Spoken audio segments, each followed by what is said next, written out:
hopefully. Hey, Joseph, did you get my email? No, I didn't see your email, but okay. I wanted to see if you can do a share screen, if I could do that. Is that possible? It's going to be short. It's just more impactful. No. At this time, we are going to have everyone on the same level field. It's not. You have your presentation, and you have your maps. You'll have to explain it, and each will have 5 to 7 minutes to explain. It's the same. It's the same thing. It just has a side by side. I just think it's more impactful. Okay, let me start. Hello, everyone. I'm not opposed to him sharing screen during his presentation. I mean, that's totally fine. Today's date is December 17, 2023. We are having an Israeli-Palestinian federal government simulation. As we speak, there is a war going on between Israel and Hamas. They are demonstrating on a daily basis their failure to make peace. And it's been going on, their failure has been going on for 75 years. We believe that a common federal government is the best solution for the purpose of making peace, and we are simulating how this could be created. You could read our Constitution by going to ipconfederation.org. It is in 3 languages: Arabic, Hebrew, and English. And you can also email me to josephavasar@gmail.com for any comments that you may have, and I'll try to answer everyone. Today we have 3 speakers who will be discussing their idea for a 2-state solution. The first speaker will be Mona Ali Khalil. Mona Ali Khalil is an internationally recognized public international lawyer with 25 years of UN and other experience, including as a former senior legal officer in the UN and in the IAEA, with expertise in peacekeeping, peace enforcement, disarmament, and counterterrorism. She is the founder and director of Mac Law International. She is also an affiliate of the Harvard Law School program on international law and armed conflict. She holds a BA and an MA in international relations from Harvard University and a master's in foreign service and a Juris Doctorate from Georgetown University. Our next speaker presenter will be Naseer Aboushi. Naseer Aboushi is a Palestinian businessman, educator, and activist whose family comes from the Jerusalem area of Palestine, where they maintain their home and close ties to family. Based in California, Naseer studied international policy studies from the Middlebury Institute of International Studies, where he specializes in international economics and trade. Naseer is collaborating with Palestinians and Israeli peers to establish an organization aimed at advancing democratic constitutionalism and education in the Middle East.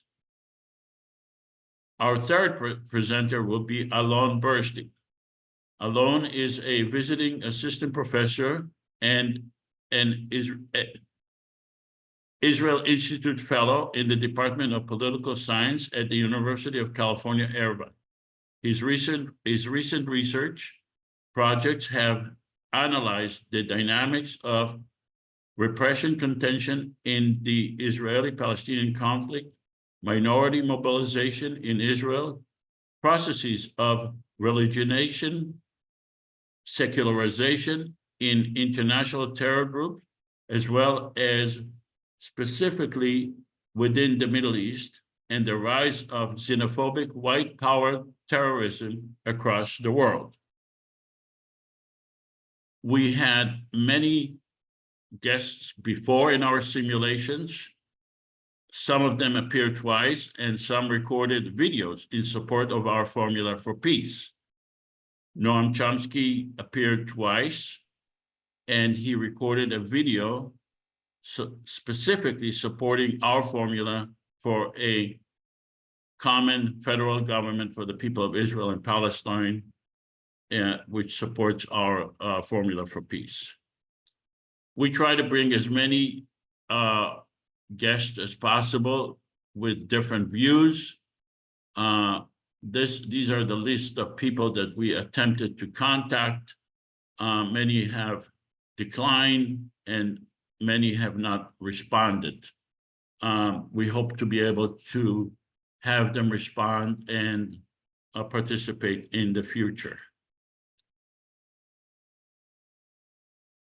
Our next speaker on January 7 will be Professor Omer Bartov, Holocaust and Genocide Studies at Brown University, professor. He will be with us on January 7 to analyze our formula for a federal common government for the people of Israel and Palestine. The next speaker after that on January 21st will be Hillel Schenker, who is the editor of the Palestine-Israel Journal, which is the only joint Israeli-Palestinian publication. The timeline for this simulation today is 120 minutes. We will have 3 presenters of two-state solution, and each presenter, and we will vote on the presentation that they make after each presentation. And then we'll have closing remarks. Before that, we will have question and answers after each. So it's a little confusing what I'm saying here, but I'll clarify that a little later. We have a video that explains what is our formula for peace, and I'd like to play it. It's 2 minutes.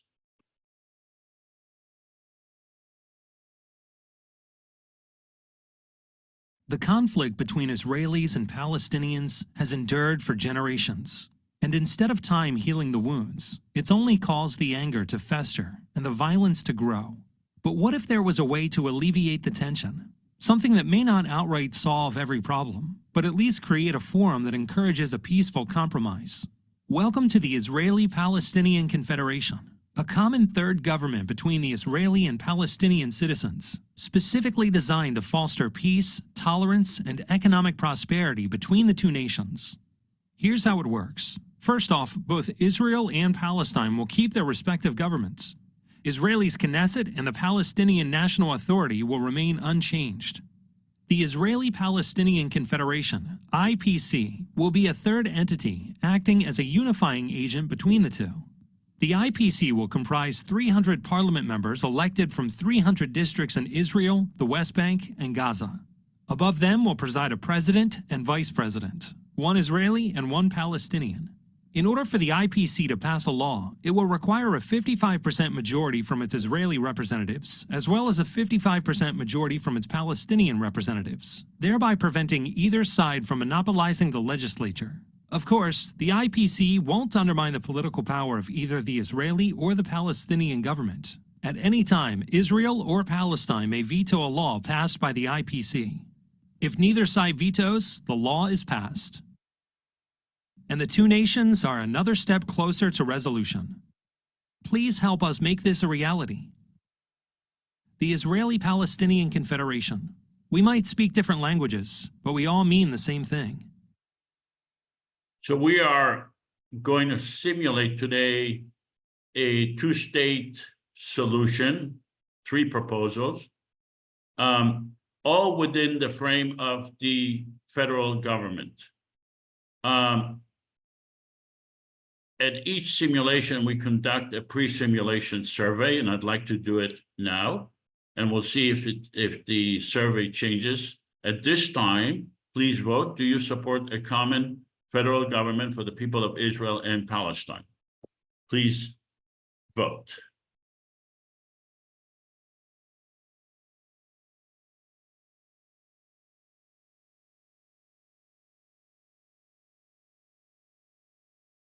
Okay. 20 more seconds to vote. 10 seconds. Okay, so can you publish the vote? 29 out of 32 voted yes. That's 91%. 3 out of 32 voted no. That's 9%. And we'll conduct the same survey at the end of the simulation today, and we'll see if we have a change. Hopefully we will. All right. Our objective today is to show that a common federal government is really the best way, or possibly the only way, to create a two-state solution. Because the Israeli and the Palestinian governments have never been able to create a two-state solution. And even though personally I am against a two-state solution, but we are simulating how a federal government with separation between the executive and the legislative branch will work in Israel and Palestine, and the legislative branch made of Israelis and Palestinians could decide, and probably will be the best way, the best avenue to decide for a two-state solution. So we will have a discussion about that. Like I said, the IPC, the common federal government that we are proposing, is not claiming to be the only formula for peace or the exclusive formula for peace, but we think it's the best formula for peace. We will ask you, the audience, and the speakers to judge our formula for peace, not based on perfection, but based on the alternative. Is there something better? The simulation today about the two-state is the tip of the iceberg. That the common federal government could pass many legislation that the Israeli and the Palestinian governments are unable to pass. And we're asking you, when you judge today's session, today's discussion about two-state, is to look at the big picture and avoid technical arguments. Also, when the presenters make their presentations, please refrain from comments. But the presenters would like you to ask questions about their formula for peace, but it's not really productive to start making comments that this is, in your opinion, realistic or not. That's why we are going to have the votes. But ask the presenters questions. They will welcome questions. This is a simulation. It's not a lecture. So therefore, we are restricting the presentation to questions only until we conclude the presentations. If you want to write comments, please do so on the chat or wait until the end. A question is, how does this plane fly? That's a question. Airplane cause pollution, that's a comment. Please refrain from comments, but ask questions during the simulation. We are conducting a simulation, and in order to have the simulations done correctly, based on the idea of a common federal government, we need to make assumptions. The assumptions are, for this simulation, that we were able to get $100 million to spend on a year-long campaign to promote the elections, to explain the people of Israel and Palestine what is the purpose of a federal government and how it could bring peace to the people of Israel and Palestine, and to create a platform for the election and to promote people to run in each district, in 300 districts, and to run for president and vice president. So we're asking you to assume that we were able to spend $100 million for that purpose. We also want you to assume that the people in Gaza, the West Bank, and Israel and East Jerusalem and West Jerusalem were permitted to vote, which is 14 million people.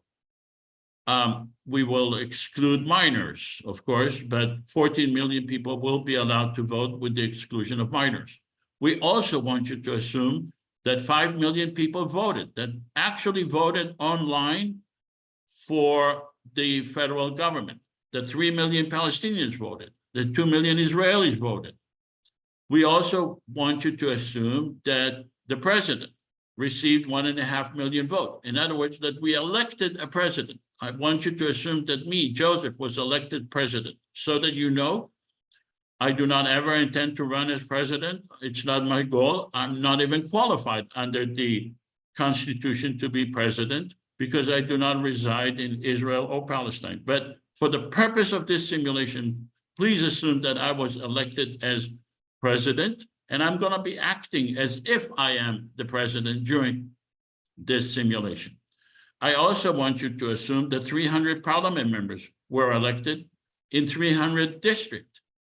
Each district contains 47,000 people, and I will ask all of you, almost all of you, to act as parliament members. So let me ask you, the speakers, or let's start with the audience. Do you have any questions about those assumptions at this time? The audience.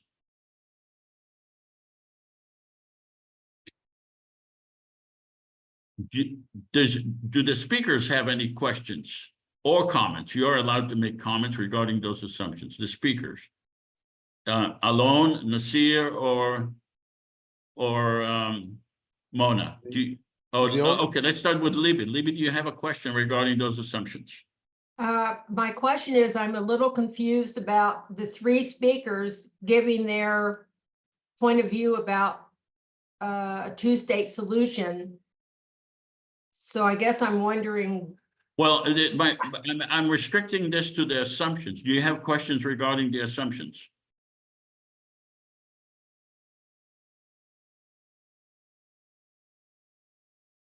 Mona, do you have questions regarding the assumptions? I have one question. I note that there's 3 million Palestinians who voted in the simulated election and 2 million Israelis. I would imagine, however, that the parliament itself, the 300 members of the parliament, are divided equally between the two states? No, there is no two states. We are as a confederation of 15 million people, okay? We do not act under the assumptions that two states exist. Our assumptions is that we have 14 million people in Israel, the West Bank, and Gaza, and they elected a federal government, and some of them are Palestinians, some of them are Israelis, but they are not necessarily equal numbers. We don't need an equal numbers, okay? We'll see today if there is an equal number. Any other questions about the assumptions? I'm going to follow up on what Mona asked, because even though we don't assume two states, you do say, I don't remember if it's in the assumptions or you said earlier, that it will be required a 55% of either the Israelis or the Palestinians. So you are assuming a division, whether it's two states or two entities or two peoples or two races or two religions or two whatever. You are assuming that there is people representing one side or belonging to one side, people representing another side. So I just think, relating to Mona's question, like, I asked this last time. That's why I'm clarifying it, because last time I was also confused. And you said that you will ensure that there will actually be. It doesn't matter if 2 million people voted and 3 million people voted. The representing whatever you want to call it, Israel entity, whatever, will be 50%, and representing Palestine state entity, whatever, will be 50%. Am I correct? Partially correct. The parliament members will identify their nationality. Just like an election in the United States, you identify yourself as a Democrat, a Republican, or an independent, or green, or whatever. That doesn't mean that you represent a state. It doesn't mean that you only represent your districts. Many of the districts will be mixed districts. Palestinians and Israelis together. A Palestinian could vote for an Israeli could vote for a Palestinian. So the 300 parliament members in reality represent 300 districts. They don't represent the nation of Palestine or the Israeli nation. They represent their districts. Bob, you have a question? You need to unmute.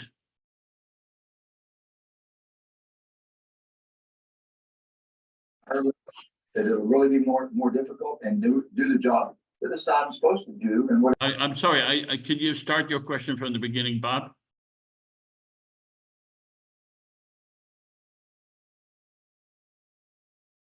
I think he's still on mute, so I'm going to follow up with a second question on that. What I said before. Okay, Again, I'm still ask following your up on second. Mona's question. Okay, So, question is this, you assume that there are 3 million Palestinians that will vote as against only 2 million Israelis. Is the assumption that there's greater support for the notion of the confederation on the part of the Palestinians instead of the Israelis for whatever reason? Correct. You're correct. And why did you take that 3-2 relationship? What was the assumption behind it? I've been doing this for several years, and I noticed that there is a more support on the Palestinian side for federal government than the Israeli side.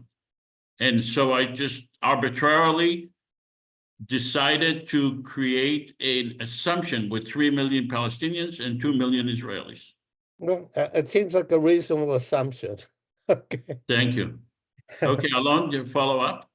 So my follow-up is, if I understand correctly, when you say the 55% representing a certain nationality are required, so it doesn't matter how many are elected. If there are 300 members in parliament, 100 of them Israeli and 300 and 200 Palestinians, or vice versa, it's 55% of those who identified as, correct? Yes, so you will need 55% of those who identify themselves as Israelis, who are elected as Israelis. You have to identify yourself before the election, and then 55% of the 200 that under the scenario that you just gave. Correct. Any other questions? Okay, hearing no questions, let's go to the just my response to those that think that those assumptions are unrealistic. I believe that with $100 million, those assumptions are very realistic, so that you know, on the current war between Israel and Palestine, they are spending over $3 billion a week, 3 billion with the B a week.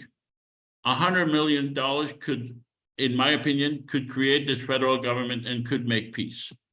All right, now I need you, the audience, to act as parliament members in this simulation.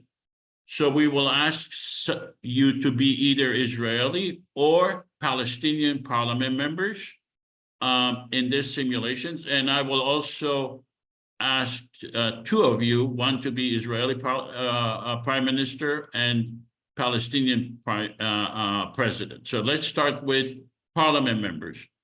I'm asking you to, if you identify with the Palestinian side, then please vote now that you are a Palestinian parliament members in this simulation. This is in this simulation. Let's see how many Palestinian parliament members we have.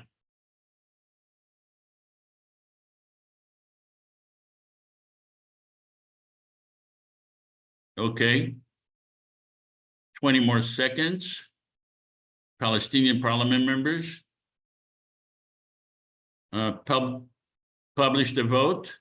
We have 17 Palestinian parliament members in this simulation.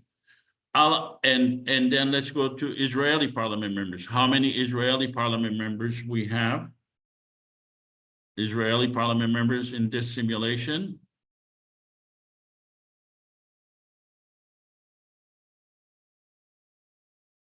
Okay, publish the vote. Also 17 Israeli. Very interesting. That's the first time I've seen it equal, but that's fine. So that you know, I'm asking you to be intellectually honest, to remain as Israeli or Palestinian parliament member during this simulation. Also, I'm asking you to decide what area of Israel, Palestine you represent. If you're Palestinian or Israeli, doesn't matter. Is your area strictly Israeli, or is your area strictly Palestinian, or is your area mixed area? I will ask, there may be a point where your vote will make a difference and you will be asked, who do you represent and what area do you represent?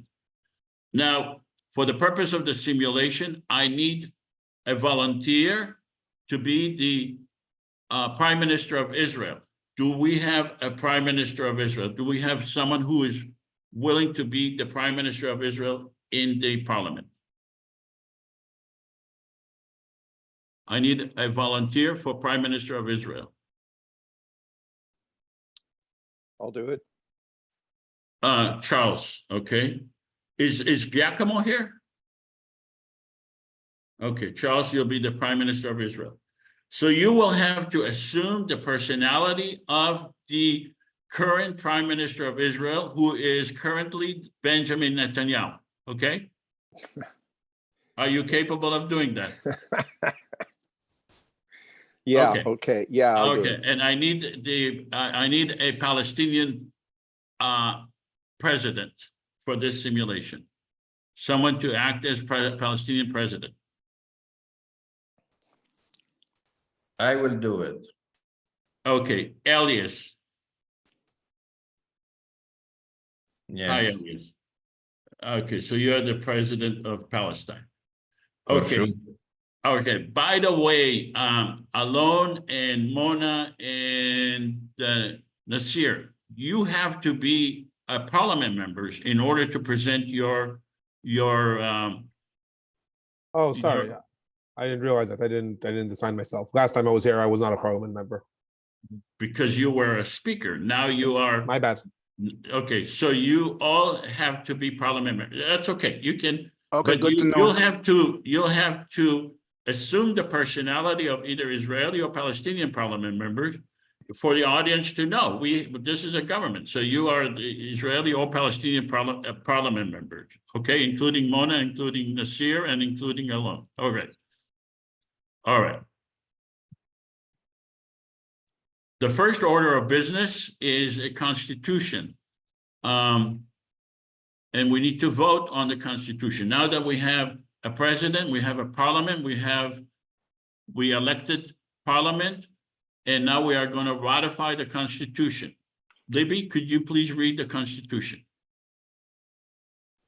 We believe that Palestinians and Israelis are entitled to equal rights under the law and guaranteed human rights and freedom. The Israeli-Palestinian Confederation does not intend to supersede or supplant the Palestinian or Israeli governments, nor to abrogate or undermine any agreements between those governments. We recognize the need to work with the Israeli and Palestinian governments. Our purpose is to resolve conflicts and to expand the relationship between Palestinians and Israelis in a fair and equitable manner. We believe in equal rights under the law, guaranteed human rights, and freedom for all. We voluntarily give the legislatures and the governments of Israel and Palestine veto power over legislation we pass relating to the domain of control of those governments. We believe in the separation of power between the legislative, executive, and judicial branches. We believe in the creation of a permanent secular government for all the people residing in Israel and Palestine. We believe in having a separate judicial branch relating to IPC legislation with Israeli and Palestinian judges, with a system to avoid biased decisions based on nationality. Thank you. So we do not intend to undermine or supersede the Israeli or the Palestinian governments. They can agree to whatever they want, including a two-state solution or one-state solution. Constitutionally, we cannot oppose those agreements between the Israeli and the Palestinian governments. We are going to vote today on two-state solution, which clearly violates the sovereignty of Israel and Palestine. Therefore, the Prime Minister of Israel and the President of Palestine will have a veto power over what we are going to pass today, which is an attempt to create two-state solution. So it's a very important event in the history of our federal government. But generally, any law that violates their sovereignty, we will give them a veto power. Today, we're going to try to vote on 3 laws, on 3 legislation to create a two-state solution, and they will clearly have a veto power. Does anyone have any question regarding the Constitution? Questions? Before we vote on it. Okay, Mona, what is your question? Why is the assumption, why is there an assumption that the two-state solution violates the sovereignty of the 2 states? Would it not uphold if we're confirming a proposal that allows for 2 states, the 2 being Israel and Palestine? Why would Israel and Palestine inherently be opposed to such a solution when in fact that is the commitment made in the Oslo Accords and the Oslo commitments is indeed to a 2-state solution? It is, we cannot implement the two-state solution unless the Israeli and the Palestinian governments agree to it. Otherwise, it will just be a theoretical vote. If we want to implement the two-state solution that we are going to be passing, if we are able to pass, then we need to give the Israeli and the Palestinian government a veto power over it. Agreed. However, you seem to imply that they would be inherently opposed to it because it's a violation of their sovereignty. Or at least that's what I understood, but I'm glad that's not. No, I didn't mean that. And I'm sorry if that's the impression I gave. I don't know how they're going to vote regarding, I don't know how the parliament is going to have an opportunity to vote, and they will have an opportunity to veto it. Okay, Shlomo, you have a question? Yeah, what if Israel most are the same on the same level? They will object completely one state with equal rights. So either way, they don't want. They want one state with Israel control, and that's not what we are. Okay, that's not a question. That's a comment, Shlomo. I agree with you. I agree with your comment, but that's not a question. Do you have a question? All right. I believe that if we are trying to create a two-state, the best way to create it is by a federal government, because we will have the people, the parliament members who are elected by the people of Israel and Palestine. By the way, the Israeli government and the Palestinian governments are not really elected by the people of Israel and Palestine. Our government, the federal government, is the only government that was elected by the people of Israel and Palestine. Therefore, if they desire to have a two-state solution, we have a lot more legitimacy to offer a two-state solution. Our legitimacy comes from the people of Israel and Palestine, unlike the Israeli government and unlike the Palestinian government. But we really have no choice because they are the more powerful government. Physically, they are power, and that's why we're giving them a veto power. All right, I'm sorry. Any other questions regarding the Constitution? All right, let's take a vote. Palestinian parliament members, do you Now, before you vote, please know that you must vote to ratify the Constitution because that's what you ran to be, to accept the Constitution. So if you do not accept the Constitution, you will be expelled from the parliament. Palestinian parliament members, please vote.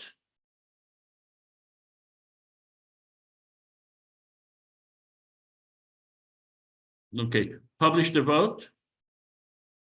95% voted yes. The person who voted no, could you please identify yourself because you will be expelled from voting further. You cannot vote further. You cannot be part of the parliament. So can you please identify yourself? Okay, let's go to the Israeli parliament members. Please vote on the ratification of the Constitution.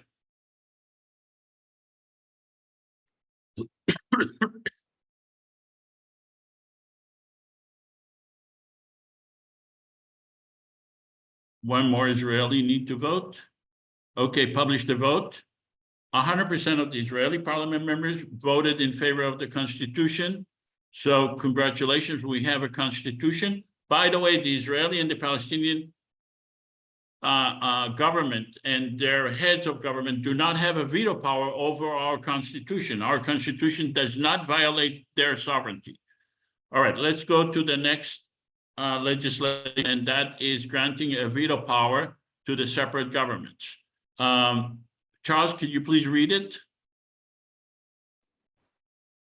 The Confederation is the government of the entire population of Israel and Palestine from the river to the sea.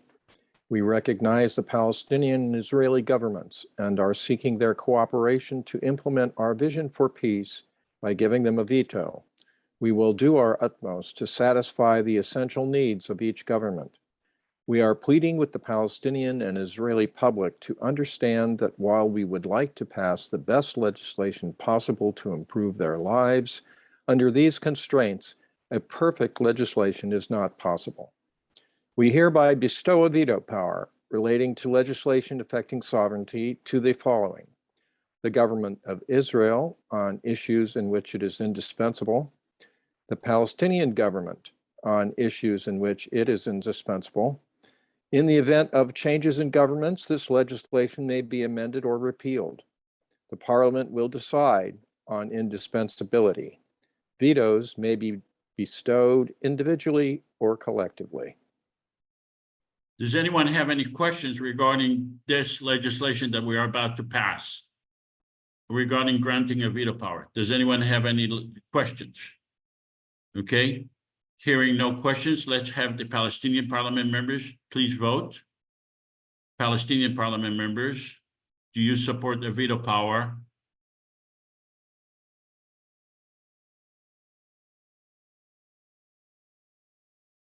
Publish the vote, please. Okay, 89% of the Palestinian parliament members voted in favor of this legislation. Let's go to the Israeli parliament members. Israeli parliament members, please vote.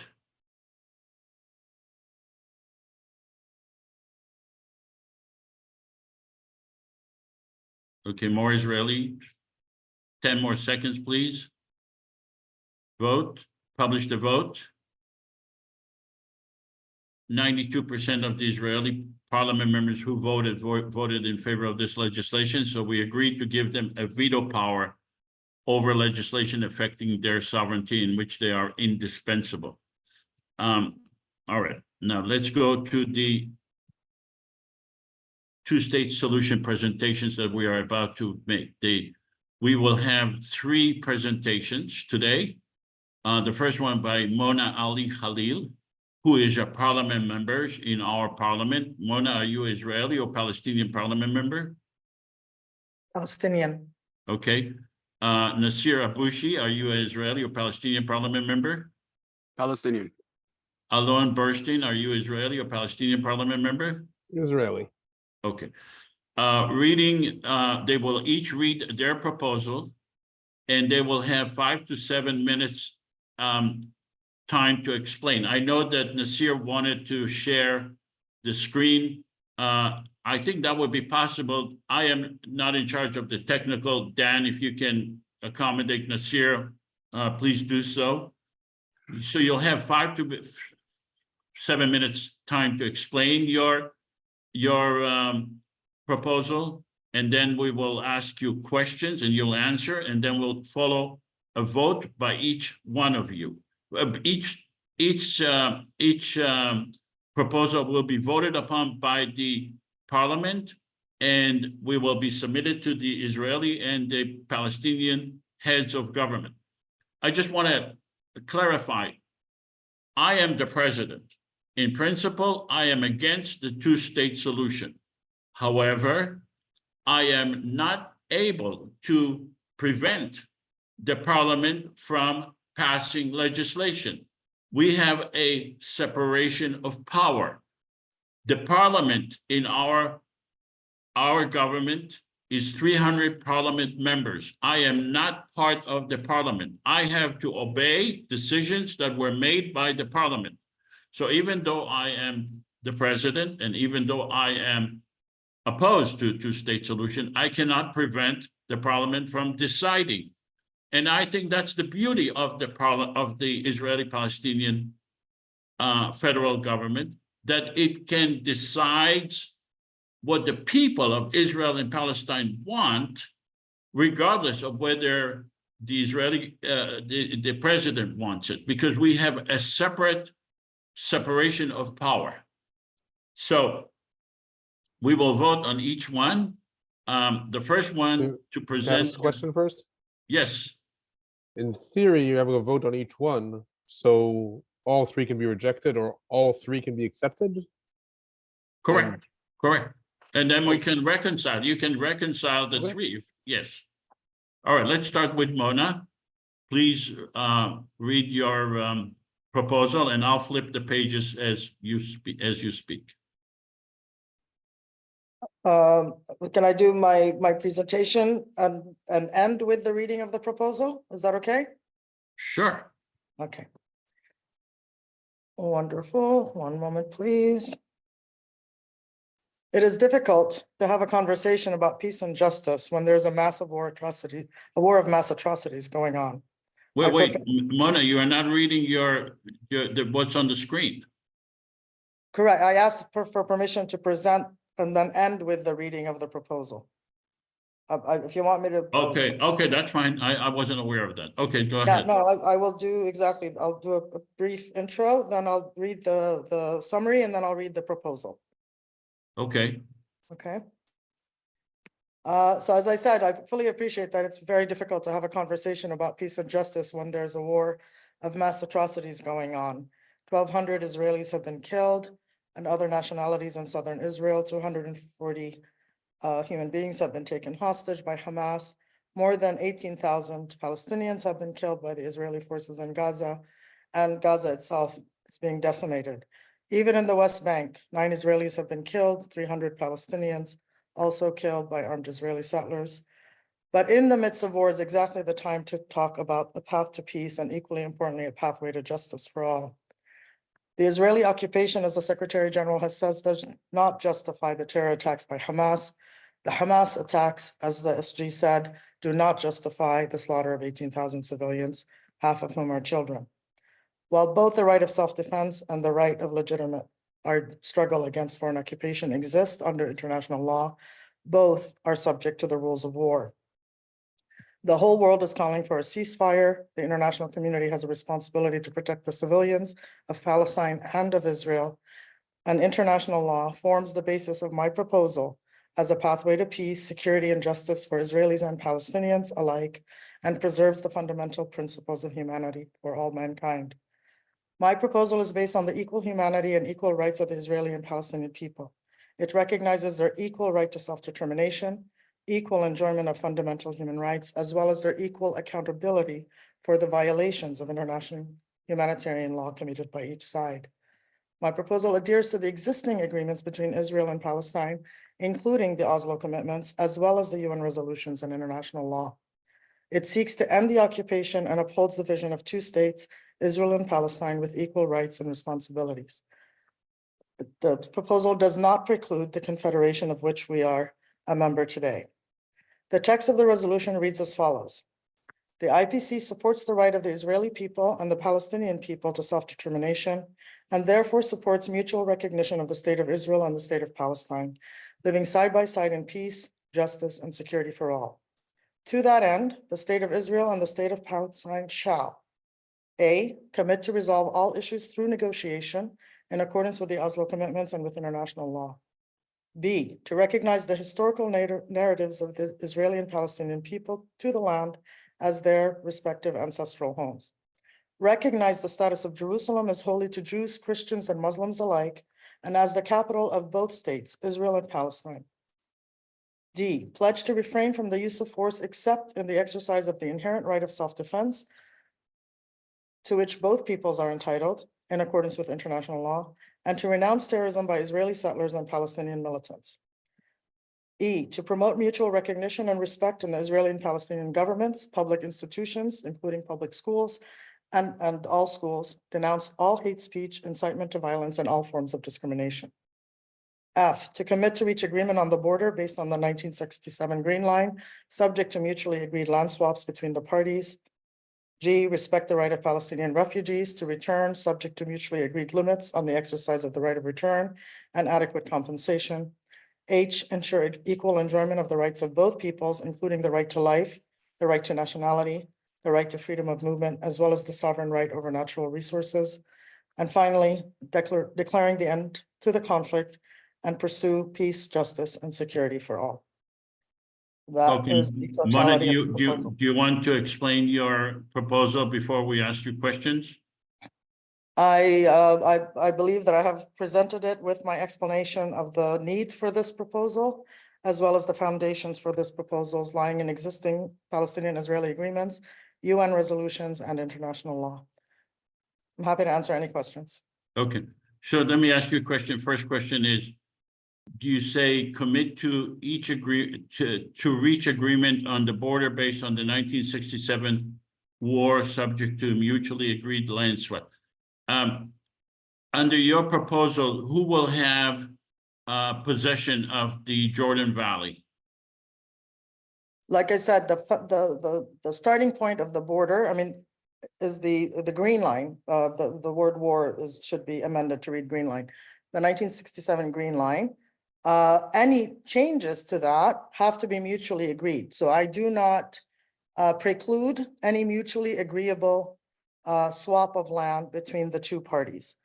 So it's that can be arranged within the negotiations leading to the two-state solution.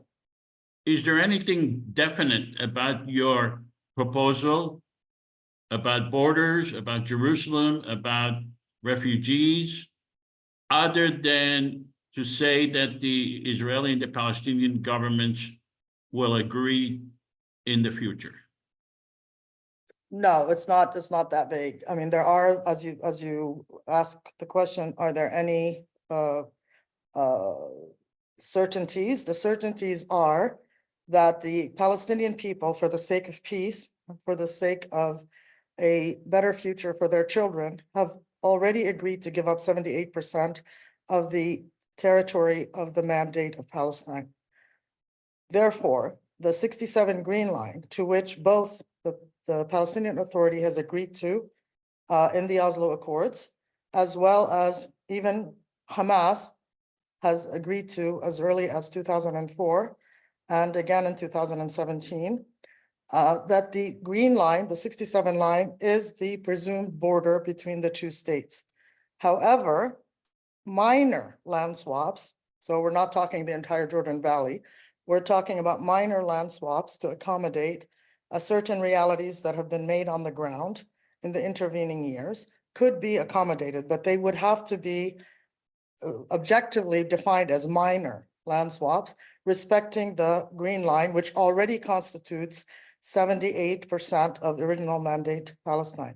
Any further concessions, and it has to be understood as a historical concession in every sense of the word by the Palestinian people to recognize Israel within those borders. What is missing in the equation so far has been a definition by Israel what they want their border to be. And I understand that the Israeli body politic is not a monolith, but you have everything from, I would hope, a majority that is agreeable to the 67 Green Line to a far extreme ideological neo-fascist, for lack of a better word, elements that are currently in government that want the entirety of the land of Palestine. The same way there are extremist elements within the Palestinian community that also advocate for a return to the original totality of the land of Palestine. Neither of those extremes should hold the rest of us hostage. A historical compromise has been reached and should be respected as the basis of the two-state solution. All right, Mona, some people want to ask you a question. Let's start with Jesse. Jesse, ask your question.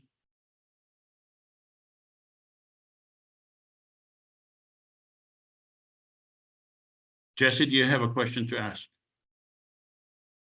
Okay, we'll go back to Jesse after. Let's go to Danny. Danny Abulawa, please. Ask your question. Sure. Yeah. Hi, Mona. Thank you for your presentation. So it was a point on the earlier slide just before this one. I wondered if you could expand a bit more on how the historic connection to the land would be determined for both Israeli people and Palestinians. Just explain a little bit more about how that would be worked out. My narrative as a Palestinian, and that is without prejudice to the biblical references either in the Torah or the Bible, as well as in the Quran, which also recognizes certain connections between the Jewish people, the Christian people, and the Muslim people to the land. Setting aside the religious text, and with all due respect to all three of the religious texts, the narratives of the two peoples can be respected. They do not, I don't have to agree that Israel's right to exist precludes recognition that the manner in which it came into existence constituted a forced displacement, a series of massacres, and a historical injustice to the Palestinian people. I can understand the Israeli narrative that dates back to 2,000 years and more of historical connection to the land, without denying my history as a Palestinian of 2,000 years of peaceful coexistence of Palestinians who are, to me, Jews, Christians, and Muslims. And my ancestors talk about Palestinians as being all three. It is not in any way mutually exclusive. That history, as well as the history of the Nakba, the catastrophe, which displaced 750,000 Palestinians from their land. All right, we have to keep it a little short because we have three presentations with a lot of questions. I understand, but this is one of the main issues dividing the two, and there is a way to bridge the two. So if you allow me 1 or 2 more sentences. All right, let's go to Jesse. Jesse, do you want to ask your question? Can I just say one more sentence in answer to Adina's question? Just to conclude that I think the two narratives can be mutually respectful in a way that is not mutually exclusive, while at the same time recognizing the rights and the wrongs of each side of the narrative. Okay, please keep your questions short and your answers short, because we have 3 presenters. We have to be cognizant of that. Jesse, please ask your question. Jesse says that he's being muted by the host. He's asking Dan to disable that. Okay, Dan, can you unmute Jesse? Let's go to Charles. Charles, can you ask your question? Quick question and quick answer, please. Currently, Israel claims the entire west side of the Jordan Valley for security concerns, and this is basically almost half of the remaining 22% of Palestine. How would you go about satisfying their security demands along the border, the Jordan border?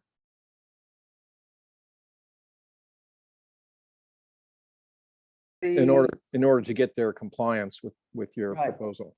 I mean, the best case scenario, of course, is that in the scenario where you do have an end to the occupation, and a declaration of mutual recognition and a declaration of an end to the conflict. That is the best guarantee of the security of both states, Israel and Palestine, including the current Israeli security concerns. However, I mean, that's the best case scenario. I would imagine that there are mutual security arrangements, as Israel has had with the Palestinian Authority in the West Bank, which have held rather well over the last several years, until the recent resurgence in violence, that mutual security arrangements can be reached as you have with any two states and a border between them. Each side can take whatever measures they deem necessary on their side of the border, and any cross-border security arrangements would be mutually agreed. All right, let's go to Elias. Elias, please ask your question. And Yeah, if I understand very well, that the lady asked to go to the 67 borders. What is the situation of Jerusalem? It will be divided again. And what is the situation for Gaza now? How it will be, or what is look like Gaza now in the 67 border? I think Jerusalem has a sui generis status as recognized in the agreements as well as in the UN resolutions and under international law. It is sacred to all three religions. It is deemed to be the future capital of both states. It is ostensibly already divided into East and West.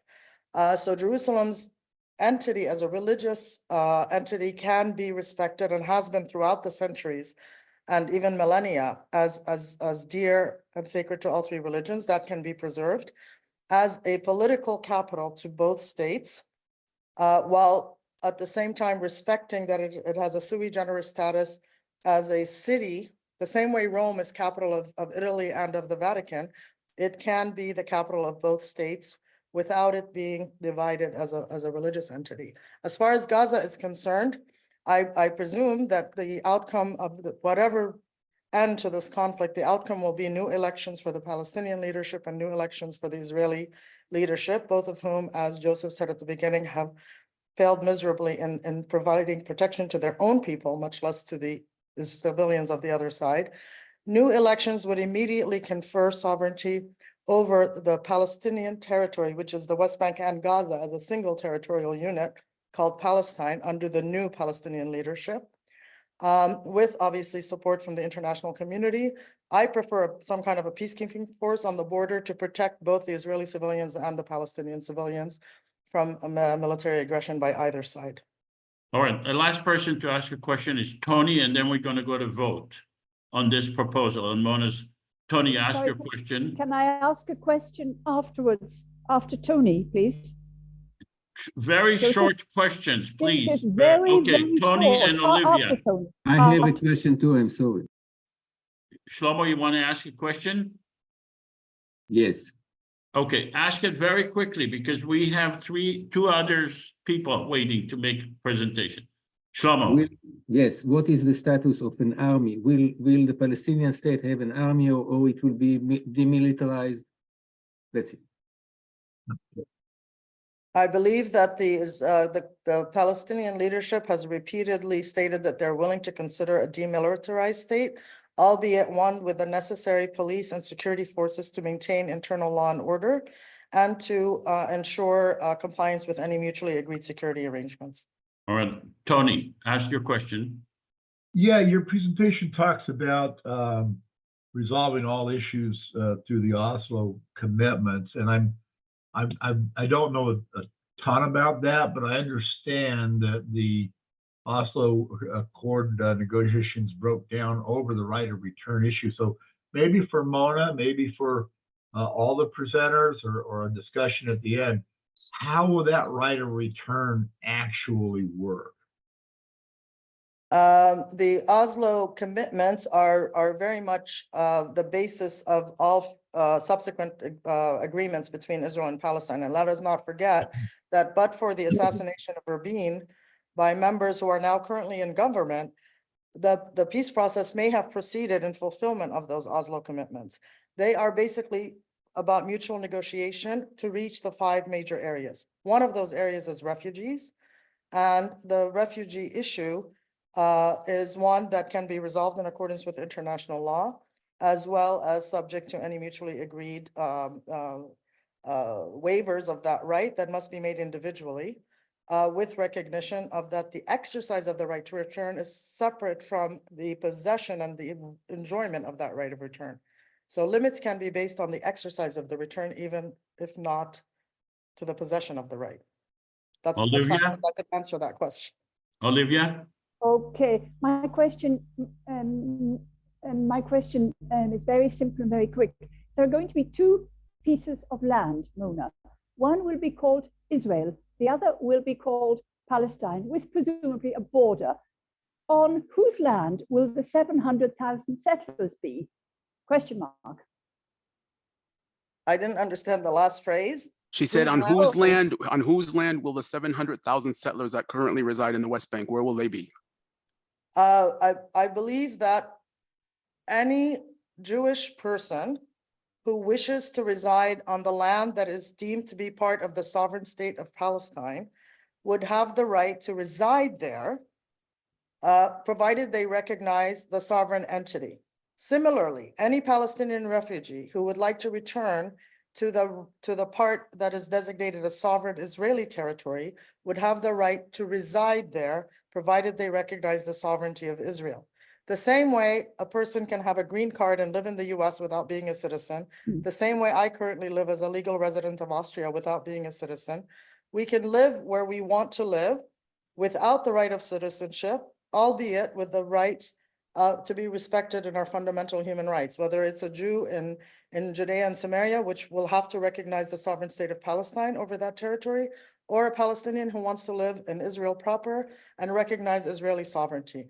They would have to comply with whatever residency requirements, acquire those residency permits, respect the rules of those residency permits, and they could then live wherever they want, provided they respect the rules of the relevant state in question.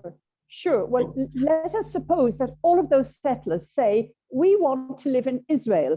That would mean that Palestine shrinks, becomes smaller.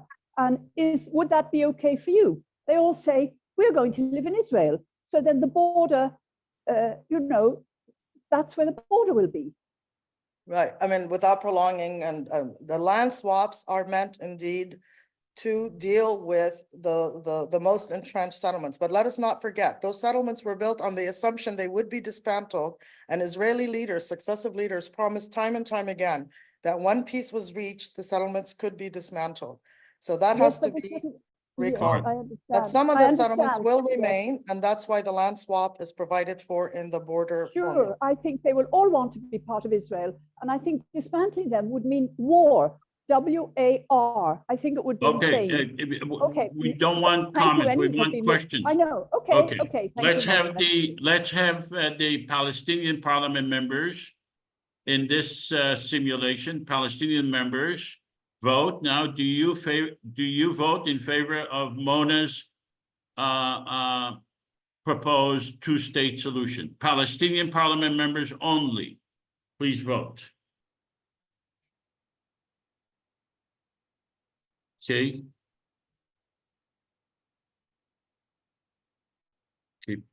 And the polling published the vote. 62% of the Palestinian parliament members voted yes. Let's go to the Israeli parliament members. Israeli parliament members, please vote. Do you support this proposal by Mona? Publish the vote. 55% of the Israeli parliament members, so that passed the threshold, the constitutional threshold by both Palestinians and Israeli. Let's go to the Israeli Prime Minister. Mr. Prime Minister, are you going to veto this legislation that we just passed? Mona's legislation for a two-state solution. Mr. Prime Minister, are you going to veto it? Yeah, I am going to veto it because I don't see adequate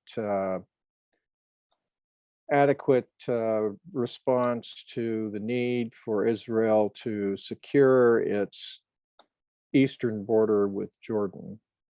All right, let's go to the Palestinian president. Mr. President, are you going to veto this legislation? Yes, for sure, veto. And why? Dividing Jerusalem again, it is the problem for us, I think. And the story of Gaza recently is not resolved.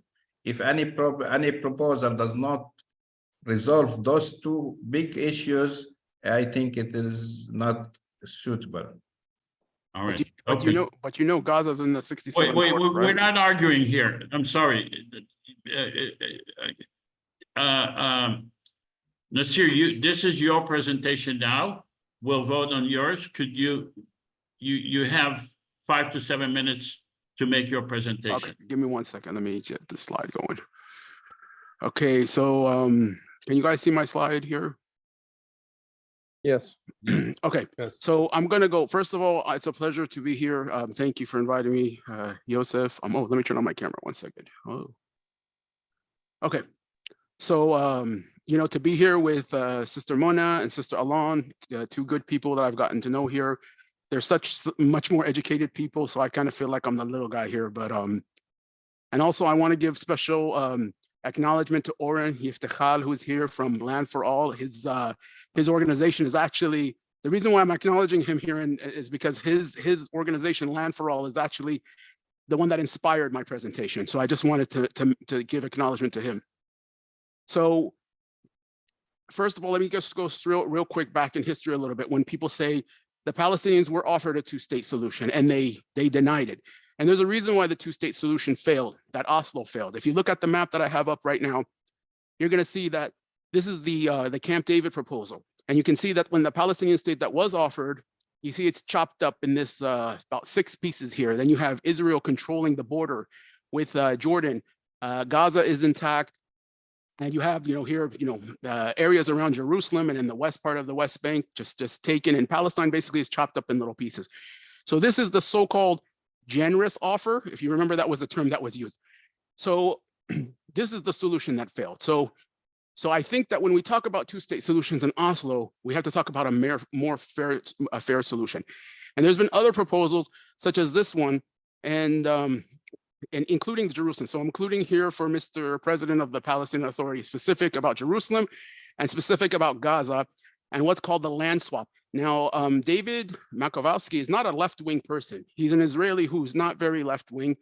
He's sort of pragmatic. And if you can see with the land swap, and I feel like I'm a little redundant with Muna's position because she basically presented everything, and I think me and her agree across the board. I just wanted to add little visual effects. So if you look at the area of a swap, and I know Olivia and I think Jesse asked questions about what about the settlers.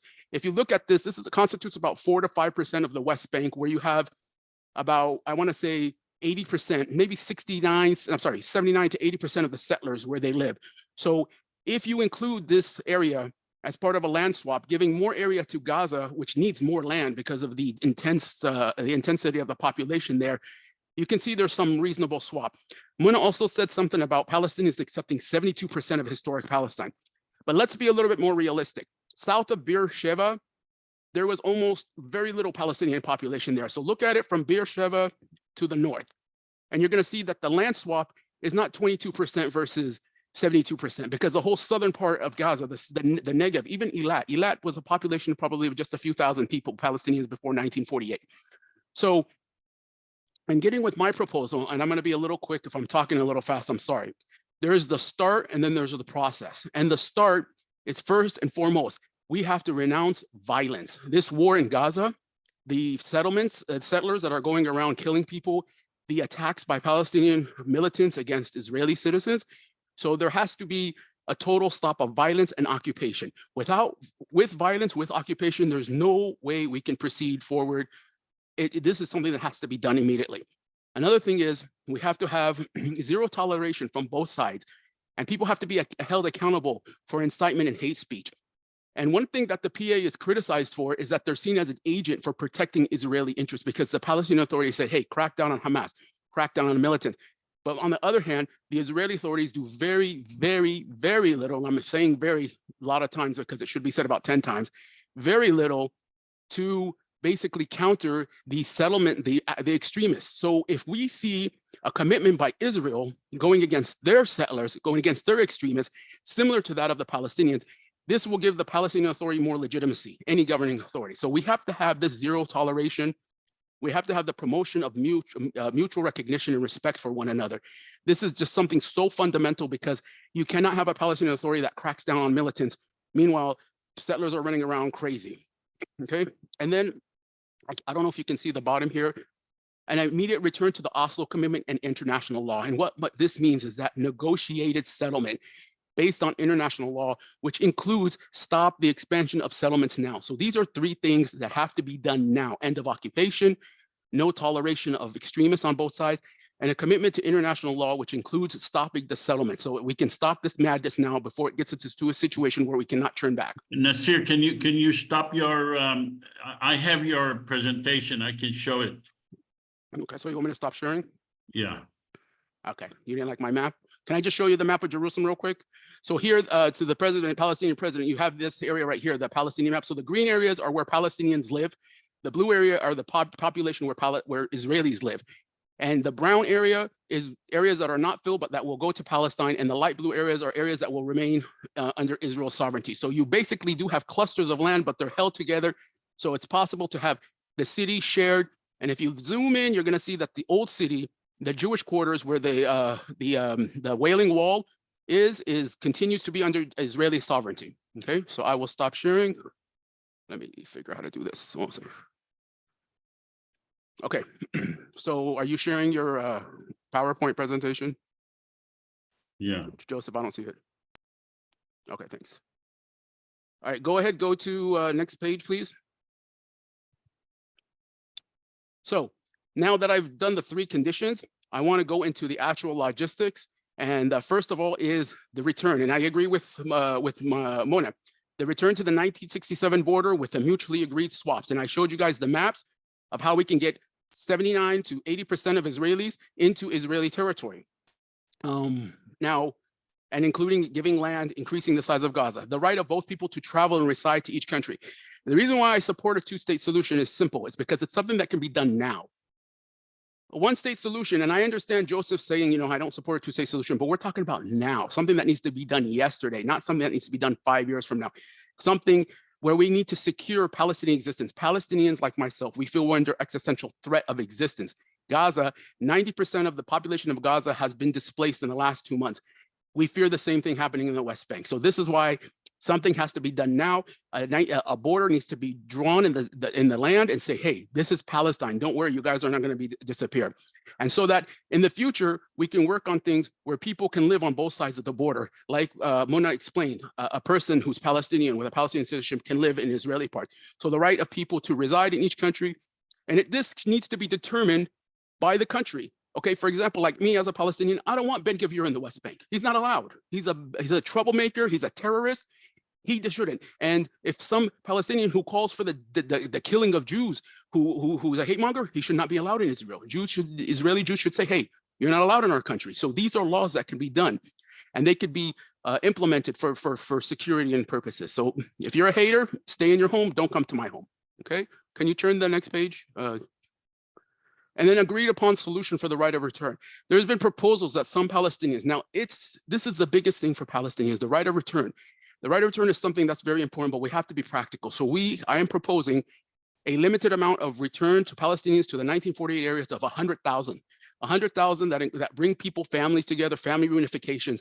And then each country, Israel and Palestine, can have their own immigration policy where they can set up an immigration policy for people like Jews can come back and live in Israel, Palestinians can come and live in the state of Palestine.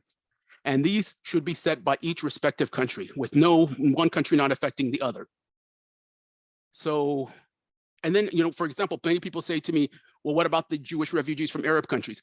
You know what? This is stuff that you have to bring up with those countries, Iraq or Morocco. This is something you have to bring up with those countries. As for Palestine, whatever we are concerned with our refugees, bringing back our refugees. And if we were responsible for refugees caused in Palestinian territories, then we have to be held accountable for those things. And once you have this, then we can declare an end to the conflict. We could have a peace, justice, and security for both countries. And in the future, we can move into things like confederation. We can say, hey, let's talk about, joint economic things and stuff like that, but we have to have sort of this basis. And this is one of the disagreements I should say I have, is that I believe this has to come first. And so, and of course, this is going on with the acknowledgement that Palestine and Israel is the land for both the ancestral home of both the Palestinians and the Jewish people. Can you go to the next one, Joseph? Now, our country is very small, smaller than the state of New Jersey. So what I would like to see is in the state is immediately what we could do is we could have a joint Israeli and Palestinian body that manages natural resources, joint infrastructures like ports, airports, manage things like water, electricity, waste management, agricultural fields, mining, etc. I think these are things that can be done now. In fact, they already exist, but they just need to be managed properly and they need to be fair. West Bank, water is very scarce. Israeli settlements are running around in sprinklers, swimming pools, and big gardens where you have Palestinians in the West Bank that have their water turned off for 3-4 days in the week. And as far as Jerusalem can serve as the capital of both states. I gave you guys the map that I showed you guys, that the Israeli parts can remain Israeli while the Palestinian parts remain Palestinian, and of course have areas around them where they can expand and can be the capital of both and give religious access to those who want to go pray in the mosque or go to Masjid al-Aqsa, go to their church, or go to the Kotel, the Wailing Wall. So there should be ways for both people to share the city. And that's pretty much my proposal. Thank you. There's the map. Go back. So that's the map, again, with the swap. And if you go to the Jerusalem map, oh, you don't have the Jerusalem map. No problem. All right. Any questions for Naseer? I think I went too fast, but that's sorry. Do you have any? Okay, so here are the questions. Let's start with Elias. Elias, do you have a question for Naseer? As I understand the topic of the meeting, that two-state solution can be a federal or not. I don't know. No, that's not the topic. The topic is, could a federal government propose a two-state solution? Something like that, yes. Okay.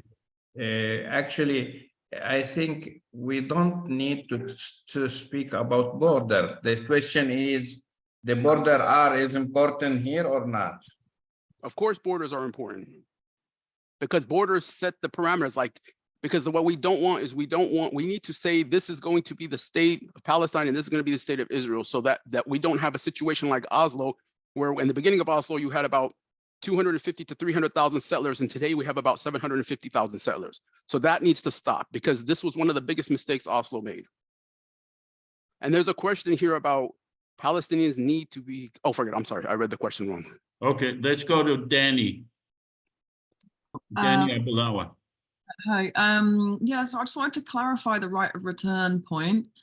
So if a Palestinian who's expelled in 1948 from, say, Acre wants to go back there, and it's obviously Israeli territory, they would be subject to, can you clarify whether they would be able to return? That would be like something that the Israeli government would have to decide upon. Is that correct? Well, what we're saying in the beginning is we're going to limit it to 100,000, and that's just to the 1948 areas. And this was one of the contentions around 2008. The Olmert plan, I believe he said something like 8,000, 10,000 or something like that. But of course, we're saying 100,000 because we want more, but the rest of it would be returning to Palestine, the state of Palestine. And again, this is concessions on both sides. For example, my dad used to tell me all the time, crime doesn't pay. Israelis, crime pays for them. Those settlements, they got them because, they're hundreds of thousands of settlers. Those territories, like Olivia said, it would be war to remove them. So this is the best solution considering the current situation, not necessarily the most just solution, but the best solution to get to some kind of justice. All right, let's go to Shlomo, and then Charles, and then Tony. Quick question about the demilitarization of the Palestinian state. By the way, in parentheses, if I were a Palestinian, I would not want to be demilitarized. I would like to have an army, but for the Israelis, it may be unacceptable. Yeah. I agree with Mona on this part, that Palestinians have already agreed to a demilitarized state, and that's something that's, everyone talks about, well, what about Israeli security? Palestinians should be more concerned about security than anybody, because we're the ones, our cities are the ones that get destroyed and then rebuilt again. But the thing is that there has to, I think that this two-state solution is a start, and in the future, when more trust is built, when more existence built, and people have more at stake, then things like a stronger military for defense and things like that to adapt to that situation. But right now, a militarized state, proposing that right now, I think that there would be so much objection in Israel that it wouldn't happen. And I'm just being realistic. It's not something that I say is fair, but hey, I don't have a magic wand, All right, let's go to Charles. Charles, ask your question, and then Tony. You kind of covered this, but I think it would need to be fleshed out more, and that is what happens if there is somebody. I take it that part of your proposal is a mutual agreement that if somebody is violent or insightful, they are expelled from that nation, and there has to be an agreement that they would be received in the other nation. And not necessarily received, but if you're a Palestinian living in Nablus and you're an imam at a mosque that calls for stabbing any Jewish person, or if you're a Ben Gavir who calls for Palestinians should be chased out of Jordan or whatever stuff, you're not allowed it. You go to your country and let your country deal with you. What about right-wing settlers who incite violence on their They should neighbor? be removed. There's zero tolerance. Just like extremists should not be expected to go live in Haifa or in Petah Tikva or wherever. So it's the same thing. So if that happens, they would be expelled to Israel, is what I'm saying. Exactly, yes. As part of your agreement. I didn't see that really spelled out in there. That's why I put it in the part that the rights of people to travel and reside in each of the countries, meaning vis-a-vis. Maybe it wasn't clear, but that's what I meant. All right, let's go to Tony and then Eva. Maybe a Eva minor Malkin. point, and it might be obvious to others that know the map better than me, but we brought up a couple of weeks ago something about the Golan Heights. How does this treat the Golan Heights? The Golan Heights is between Syria and Israel. It has nothing to do with Palestine. Okay, let's go to Eva. Yeah, hi. Thank you so much. This was very interesting to listen to. I have some questions about the settlers. I find it very difficult to imagine that they would lay down their arms. And even if they did, shouldn't they still be held responsible for all the actions and all the terrorism that they have already perpetuated in the West Bank? I mean, if this border were to be drawn and they're giving it's to a certain sense, it sounds a little bit like immunity, that all their past actions that they have done will be forgiven if they refuse to do them in the future. But that seems a little bit unjust to me in terms of again, my proposal is saying a zero toleration for, we can't go back and change the past, but we can, the future. So I'm more focused on the future. And again, if you look at the map at the bottom, it's very small. It's like I can't even read it. 478,000 of the settlers end up in Israeli sovereignty. And I think it's about 120,000 that remain under Palestinian jurisdiction. Here's the thing. These settlements are heavily, heavily subsidized, especially the small ones. If the Israeli government doesn't continue to subsidize them, these people will probably leave. If they have to pay what they want for electricity to get to them and water and stuff like that, they're going to say, hey, maybe it's better that we go live in these other settlements. And Israel can focus its attention on those areas to give services to the people in those areas. So in a sense, it'll kind of resolve itself. All right, let's go to Danny, and then we'll take a vote. Danny. I'm just asking Jesse's question, which was how will security arrangements be made for Jerusalem, because he can't unmute himself. Yes. How will I'm sorry, so what's the question? I support. It was how will security arrangements be made in Jerusalem? In Jerusalem. I haven't got any more info. Yeah. I'm from Jerusalem, and I can tell you that the one thing about Jerusalem is a Jew can spend his whole life in Jerusalem and never see a Palestinian, and a Palestinian can live his whole life in Jerusalem and barely ever see a Jew. Areas are very, very to themselves. There is always going to be, people going into one area and another, but areas are pretty much already separated as it is in Jerusalem. So, there has to be some creative way. But once there's, cooperation, there's no need for violence. once there's cooperation. That's the hope. And if you look at the early years of the 90s during the Oslo, you saw a really big reduction in violence when things were going, looking forward, things were going forward, looking more positive. All right. Can I ask a quick question? Olivia, go has her ahead. hand up, and Olivia, go ahead. Sorry, it's very quick. Well, it's really the same question about the settlers. Would the land swaps be compulsory or by choice? And the words mutually agreed. Well, supposing the settlers say, well, we want to stay where we are, thank you very much. I mean, are they compulsory? Well, yeah, both countries through negotiations are going to draw the border. And these are the borders that are going to be agreed upon. So again, it's not going to be like, well, today I want my city to be Israeli. I'm going to vote to change jurisdiction. So once the border is agreed upon, Olivia, that'll be the border. So it's not like they can overnight and say, hey, we're going to swap to the other side. I mean, say al-Faham. Al-Faham is a city that's located near the West Bank on the border. It's the biggest Palestinian city inside Israel. They cannot just overnight say, hey, we're going to be part of the state of Palestine. I'm not talking about those. I'm talking about the settlers who have built their homes have been built in Area C of Palestine, illegally built, but they are there. So are they going to be compulsorily requested to land swap?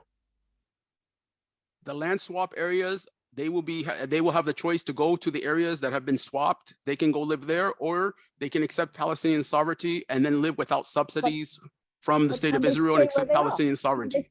Can they stay They where can they stay are? where they are, accepting Palestinian sovereignty. Sure, Yes. which is I think what they want to do. All right. Okay, No, most of them don't. There are some that will want to stay. But if these people did not have subsidies, if they weren't given these subsidies, or there are some there. I understand that, Naseer. I understand all that, yeah. But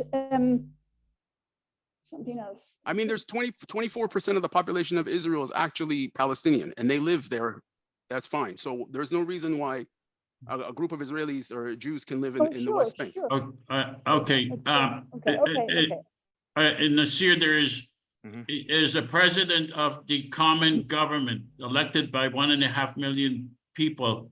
I'm a little offended by what you said in your presentation, that once we have a two-state solution, we can think of a federal or confederate government.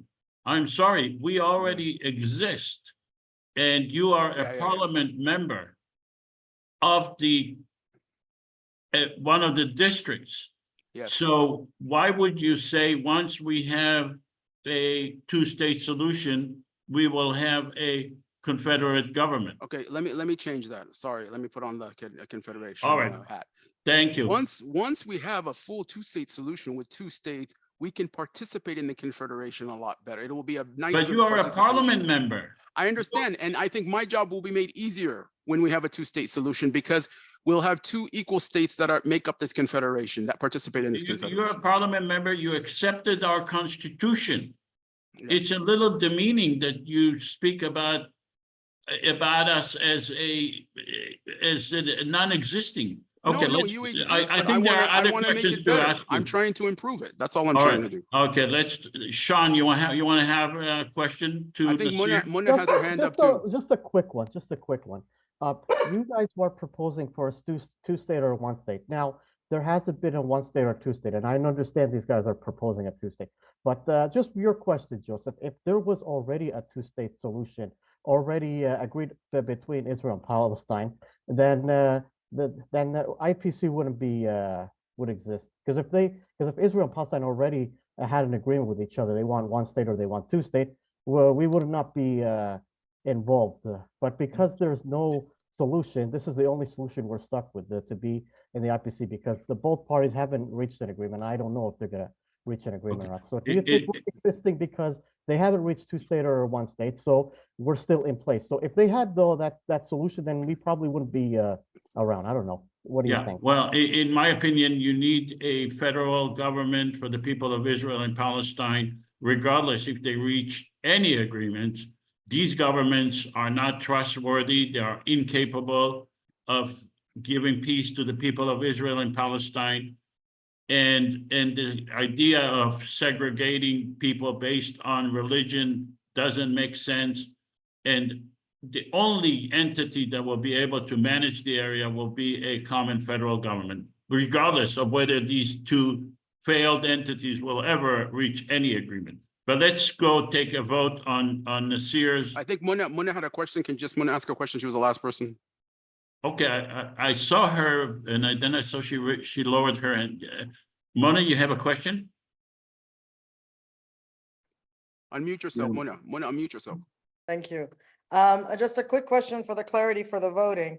I think Naseer's proposal, albeit described in greater detail, as he himself noted, matches mine. So for Yeah. the sake of the voting, Naseer, can you clarify where your proposal differs from mine? Actually, to be honest with you, I think me and you are like on the same page. I just use special effects. That was the only difference. Okay, Mauricio, do you have a question? Being Yeah, honest. I have a quick question for Naseer, and I love the detail in your presentation that compels me to vote favorably. What is the status? How would you manage the old city? Is it a single municipality or two municipalities? How do you, is it shared sovereignty under a single municipality? Yeah. Or is it two separate things? You're speaking about Jerusalem. Yeah, he's talking about Jerusalem. Yeah. Specifically, not the whole Jerusalem, more the old city and the that's a great surrounding question. holy areas.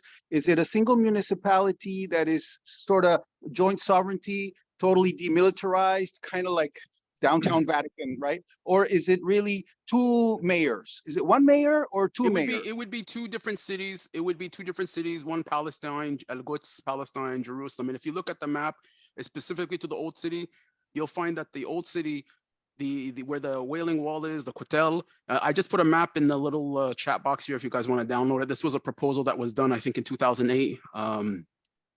This was actually a Palestinian proposal. Okay, And, yeah, Naseer, Naseer, can I ask Naseer something? He talks about expelling people if they for hate speech or I did for- not or for say being about violent, expelling anybody. Oh, I said Oh, by, sorry. yeah.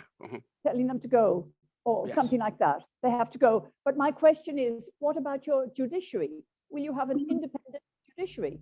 This will be up to the states. Each state has their own. We cannot, I mean, Palestine, hopefully a democratic state, will have a legislation, a judicial, and an executive. So we're not imposing a government for Israel. We're not, we're just saying No, that no, this is. for you, I mean, for your part, Naseer, for your independent Palestine, which is Yeah, going to absolutely. be one of two states, presumably you have already thought about having an independent judiciary. Uh-huh. Absolutely. Presumably, I mean, I'm asking you, Of course, and we have one now. The Palestinian Authority does have a judiciary branch. all right, let's go to voting. Do you favor Naseer's proposal for two-state, which is almost identical to Mona's? Palestinian parliament members, please vote. Palestinian parliament members. This is only Palestinian parliament members. Okay, publish the vote. It's not giving us an option to vote. It was already done. 73% of the Palestinian parliament members voted in favor of Naseer's. Let's go to the Israeli parliament members. Yeah, I think Joseph, it didn't give us an option to vote. It's just giving us the result. So are we? Or maybe because I'm a host. Okay. Israeli parliament members, please vote. Do you support Naseer's proposal for two-state? Okay, publish the vote. 92% voted, Israeli parliament members voted in favor of Naseer. And let's go to the Israeli Prime Minister. Mr. Prime Minister, are you gonna, Israeli Prime Minister? I'm gonna take this on the road. I'm going to appoint a commission to review it, and I'll receive their report in a year's time. No. That's Hey, not, I'm president. that's not your way out. Do you veto it or not?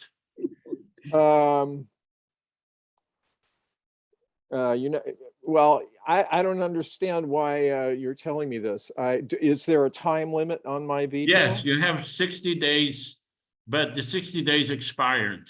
Yeah. Today. Oh, okay. So this is like my 59th day and I have to make a decision. All right, let's go to the Yeah, Palestinian. I think I'd have to veto it. No, it makes I sense don't because see- it's identical. You vetoed the. I don't see going up against the right-wing Israeli settlers and telling them that they have to leave. I just don't see that's something I would do. I'd lose All right, I'd let's go lose to my the coalition. Palestinian president. 120,000 people are going to ruin it for 12 million people. Yeah, and I would go to jail because I'd lose my coalition. I'd no longer be prime minister, and then the court would come after me. Fair enough. Okay, let's go to the Palestinian president. Mr. President, do you veto this legislation? Unfortunately, I have to veto it because if we have to expel the fundamentals or the extremists from both sides, that means there is something don't like his chair. And No, I think you misunderstood. You misunderstood. We're not saying expel anybody. We're saying that each country can have open borders eventually, where people can reside and work on that side, but they will have the option to not allow extremists in their country, to not give that right to extremists. Like, yes, please, I understand. But as you see now, the secular and the religious people, the religious who win in the Israeli part, and Hamas was the religious one who win the election in 2006. So what we can do with these majorities? All right. Okay, I understand. Let's go to the last presentation for two-state by Alon Burstein. Alon, okay, please unmute, and Alon, please make your presentation for two-state. So thank you for having me. And really good presentation. It's hard to follow. I don't have maps like Naseer, who I think impressed us all. My presentation focuses a little bit more on the technical stuff. I think this is just the background of being an academic who studied the conflict. I always go to, like, I reread the parts of the Oslo agreements in order to set this up. I'm not going to read the whole thing because it's quite long. I'm going to focus on the fact that in the introduction, the second paragraph, or the latter part that starts with all the agreements, I would like to read, which is, while the agreements seek to divide the region into two states, it recognizes the inherent security, economic, historic, ethnic, and political interdependence between the two, regardless of how much this maybe shouldn't have been the case or is the case. It's a fact, and therefore seeks to put into effect as many mechanisms as possible to ensure that people in each state can achieve their right to self-determination, live in peace, security, and prosperity, and that equal justice and fundamental access to rights is available to all. What I mean by that is, in essence, while I think Oslo laid an important foundation, one of the things that it assumed was that eventually people will get along, and therefore we don't need to get into the nitty-gritty. And I'm trying to start from the opposite, saying, no, let's actually tackle the nitty-gritty as much as possible in order to say, if we can agree on this, you know what, people will get along on the rest of it. So I'm just going to go into, I'm not going to read everything, but some of the clauses, borders and jurisdictions. So clause A, with the exception of clauses B and C, which I'll get into, borders between the state of Israel and the state of Palestine will consist of 49, the borders between that existed in 1949-1967. I agree on the green line. I elaborate to what it was part of Egypt and Jordan will become Palestine, etc. However, I then add clauses B and C, in which I say, notwithstanding clause 1A, the sides may agree to mutual land swaps and compromises. I don't actually go into the maps. I do not disagree with what Naseer presented necessarily. I just don't go into the specifics. However, when I relate to the Old City of Jerusalem, I do follow one of the proposals in Oslo, in which I say the Old City of Jerusalem, defined by the borders of the city walls, shall not be under sole jurisdiction of either side. I think that we're delusional to think that either side would ever agree that the other one will have control over this area, that area in the Old City. Therefore, I say a committee comprising the state of Israel, state of Palestine, United States, and the Kingdom of Jordan will be established and will have governing control over the area. The governments of both sides agree to adhere to the committee's decision with mutual veto powers to be negotiated. I don't actually say, will one be able to veto the other? I'm happy to raise that in questions, hear proposals. I'm not sure there should be veto power in this or not. I do not stipulate that here. Please switch to the next thing. Security. The state of Palestine and state of Israel agreed to resolve their disputes without the use of force, whether this force is official or unofficial. This is taken somewhat from the language close to the UN, which basically says everyone's going to get along. And then it says, we're not going to have force. Then, of course, as in the UN, it says, and when you do have force, here's the problems, or here's how we handle it. Essentially, it says that everyone's going to respect the territorial integrity of both sides. What's important is that I try to relate both to violations by official forces, i.e. the military, and that could be in this case military of either side, or unofficial forces. And that's specifically at the end there. Violations made by official forces on either side shall constitute a breach of this agreement and shall be seen as an illegal act of war because there's a border between two sides. Violations made by unofficial forces are the responsibility of the state from which the force originated. The state is to immediately prosecute, curtail, and avoid any such violations. Failure to do so will constitute a violation of the agreement and considered supporting an illegal act of war. So trying to avoid what has become modern warfare, which is I don't carry out an act of war. I just let an organization within my country carry out acts of war and I don't do anything about it. We're putting into the agreement, if you let that happen from your territory, regardless of which side you are actually considered state sponsoring terrorism or an illegal act of war. Next.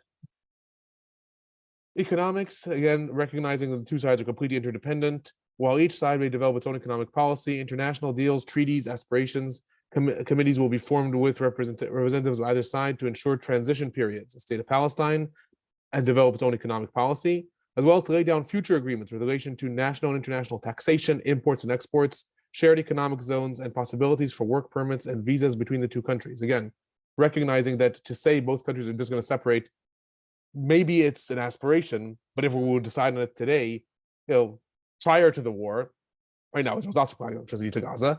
Prior to the war, Gaza's electricity comes from Israel. The telecommunications arrays in Gaza come from Israel. Hundreds of thousands of workers from Palestinian territories in the West Bank work in Israel. The idea that we're just going to separate them and that'll be it, I don't think is viable. So I'm saying we're actually going to look towards this and set up taxation, imports, exports, shared economic zones, and that this will be done primarily by committees, which I do recognize may be a flaw. This may have to be more in detail. I'm personally not an economics person and I hate economics, so I didn't try to actually figure this one out. I just said there's going to be committees that will figure it out. Please go to the next one. Refugees, notwithstanding an unconditioned upon clause 4D, Palestinian refugees and their descendants, i.e. Palestinians living in the territory of the state of Israel prior to 1948, evacuated, and their descendants will have the possibility of obtaining citizenship in the state of Palestine and will receive monetary compensation from an international fund. Joint committees will be established for this purpose, similar to Jewish refugees that may have been, and again, I agree with Naseer. I'm not referring to Jewish refugees kicked out of other Arab countries. There are Jewish refugees that were kicked out of Jordan and Egypt, and i.e. the West Bank and the Gaza Strip. So to them, I say the same thing. Then coming clause 4D, I add, because I recognize the importance of what Naseer and Mona proposed. However, I think that one of the sticking points is 100,000. It was proposed 5,000. So I say, notwithstanding clause A and B, both sides may mutually agree.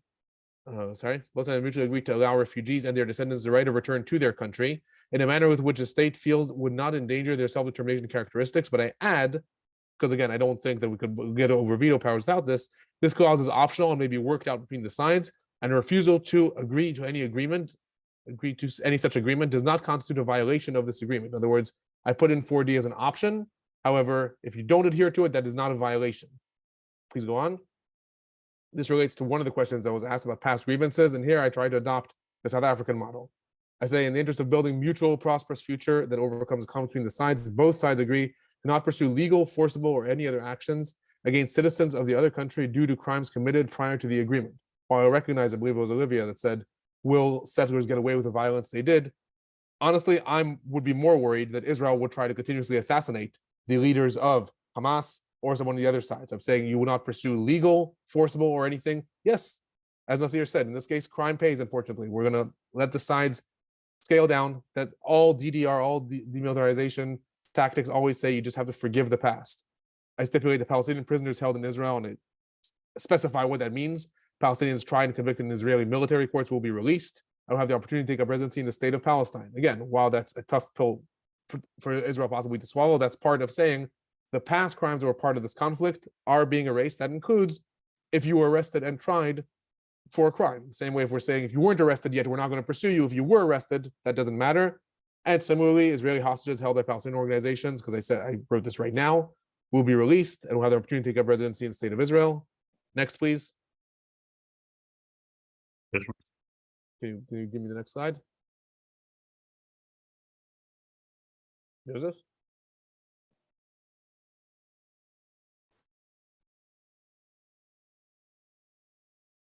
Next slide, Joseph. It says my screen is paused, so. Okay, so I'll read it out slower. I'm used to going very fast. Wait, I'll try again. Okay. Thank you. citizenship and residency, each state is responsible at the agreed upon time for their citizens to have evacuated the territory of the other state. And yes, this does mean that if there is a land swap of certain areas, you don't have to evacuate from there. Otherwise, it is the responsibility. Israel has managed to evacuate substantial amounts of settlements in the past. I don't think that that's impossible. And I add the opportunity for dual citizenship and the reciprocal right of either dual citizens or non-citizens to take up residence in the other state, i.e., what Naseer mentioned at the end, settlers may be able to stay in the state of Palestine. I don't disagree with. I say that shall be agreed upon between the sides of the committee formed for this purpose. So they can agree upon that. If they don't agree upon that, then clause A steps in. And I conclude with saying at the time of partition, the leadership of the state of Israel and leadership of the state of Palestine shall convene together and publicly recognize the end to their conflict and the end to any demand made by either side. Any further grievances between the countries shall be resolved in accordance with this agreement, and critically put into the agreement, any party which states that this agreement does not bind them shall be publicly and legally disavowed by both sides. This is meant to challenge elements like in Israel that said, well, Rabin signed also, that doesn't bind me, I follow Meir Kahana, or Hamas, well, the PLO signed that doesn't bind me, I'm Hamas. I'm saying any party from within those states that says this doesn't bind me, both sides are obligated to publicly disavow and say they don't represent our people. I'm taking a breath, opening for questions. Alon, very quickly, what is the difference between your proposal and Naseer and Mona's? So I'd say several things. First of all, I think I will go into a lot more detail about some of the technicalities like the economics, security and borders, as well as the public disavowing and making sure that everyone, the past grievances are forgiven. A main difference also that is a very, very soft sore spot for both sides is the issue of refugees. While both of them did state that a certain amount of refugees will be allowed to come back and stated a number, I didn't state a number. I said actually both sides can agree to this, but if they do not agree, then there is no right of return to either side for either state. And I also talked about forcible evacuation of settlers, which I think was implied in both sides. And I think the public, I'm very, very adamant on the public statements that both sides will come together and publicly say, like that's one point where even though I voted in favor of Naseer's proposal, I, for a different reason than what Joseph said, also was a little bit hesitant with his idea of maybe in the future they'll be able to. I was like, no, I want both sides to say we're done now. We're done in terms of our grievances to the other side, and I want them to get together and publicly say that. And I think that that's something that I repeat in many different ways. I think those are the key differences. And I don't have cool maps like Naseer. But in essence, all three of you are in favor of the 1967 border, which swapping land. That and having the Israeli and the Palestinian government negotiating on that. Correct? Yes, I think that I'm not sure if their proposals talk about joint jurisdiction of the old city of Jerusalem. I believe Naseer talked about distinguishing jurisdiction even in the Jewish quarter and the Muslim quarter and the Western Wall and Haram al-Sharif. And I say, in my opinion, that's not viable. So therefore, I say actually the sides come together and have a joint committee with other countries involved that both sides trust. And I don't stipulate what are the veto powers of that. All right, let's have Mauricio ask the first question. Okay, Mauricio? thank you. Yes, Alon, quickly, what happens on the Jordan Valley, and I'm assuming sovereignty where the settlements are today? I think what I heard is that the area where those settlements are would be Palestinian sovereignty for starters. But I guess where I still wasn't clear is the Jordan Valley. What's your answer on the Jordan Valley? My answer in the Jordan Valley is that yes, this becomes part of the state of Palestine. And I mean, again, I have my own security justifications for that, in as much as the border between Jordan and Israel has been almost entirely peaceful since the peace treaty was signed between them in 1994. And while I know that Israel has rigidly stated that it needs to uphold that border in order to care for its security in the West Bank, if this agreement was agreed upon by both sides, I'm not sure that that would still hold. Okay, let's go to Elias and then Charles and then Naseer. Yes. As the representative in the UN councils and security councils, does you propose two president or two representative or one representative? Thank you. First of all, I'll address you as Mr. President. And second of all, I'll say that two representatives, two different entities, each one has their own representative, their own international bodies, absolutely separate. All right, Charles? I like your idea of having the old city not be divided with a committee that oversees it from different nations, but why do you include the United States? Well, Mr. Prime Minister, I include the United States. First of all, this is built off of the model of Oslo that is in the final Camp David Accords. This was the proposal that was put forth, or at least discussed. The reason is because I tried to say each side will have another side, another party to the joint jurisdiction. So on the Palestinian side, there will be the Kingdom of Jordan, and nominally on the Israeli side, there will be United States, both as arbitrators, also as possibly, like I said, I'm not sure, I didn't know what to do with the veto powers. I considered saying all four have veto powers. Then I thought maybe only the state of Israel, state of Palestine. I'm honestly, again, open to discussion about this. But I think that it is important to have other parties involved. Honestly, in the event that a more extreme government rises to power in one of the sides, that there will not just be the state of Israel and the state of Palestine that have to somehow figure this out, but that there's other parties that can also possibly temper or help mediate future conflicts. Naseer? I think Shlomo has his hand up, and he doesn't. So Okay, I'm gonna say I'm sorry, Shlomo I don't first. see Shlomo. Yeah, go ahead, Shlomo first. Quickly, so just in case I missed it, there will be a reparation for the 750,000 refugees from 48. Yes, yes. I said that they will have the right to take up residency, each one, Palestinian refugees in the state of Palestine and Jewish refugees in the state of Israel, and reparations will be offered. Naseer? Thank you, Alon, brother Alon. I think we all our plans kind of like parallel each other a lot. So my question is, in regards to the jurisdiction of the old city of Jerusalem, do you feel like it should be like an advisory board, like for example, because we can say that, okay, the governments don't have jurisdiction over the old parts of the old city, but maybe it could be like, say, for example, like a special like committee that's done from local, because I know for me, I'm skeptical of other Arab states coming in and trying to bring their politics into a Palestinian, and I know Israelis also don't like the fact that foreigners come in, maybe like kind of establish a presence of sovereignty over their territory. So it could be, could it be separate from the government yet still local, and maybe like serve as an advisory, since that these places are holy to not just Palestinians and Israelis, but to the Christian, Jewish, and Islamic people around the world.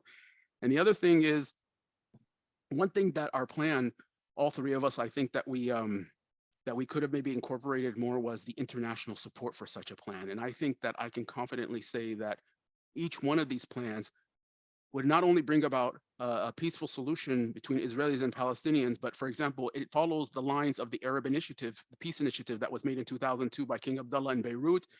It follows a two-state solution, the international consensus of the, that's around the world. So this economic factors, I think, would be so supportive in bringing, trade between, trade and economic development between the countries. And I think that's an important factor that we all should have incorporated in our presentations. I agree on the second point. I don't have anything to add. I totally agree. And with regards to the first point, if this were, if we had the time, then I would say I understand your suggestion about local representation, and I would put it to the vote of the parliament saying, should we adjust this before we vote on this? I don't know if we can do that. I don't think so. The reason that I am skeptical about that, and you're from Jerusalem, so am I, the old city of Jerusalem specifically houses a lot of extremist people on both sides.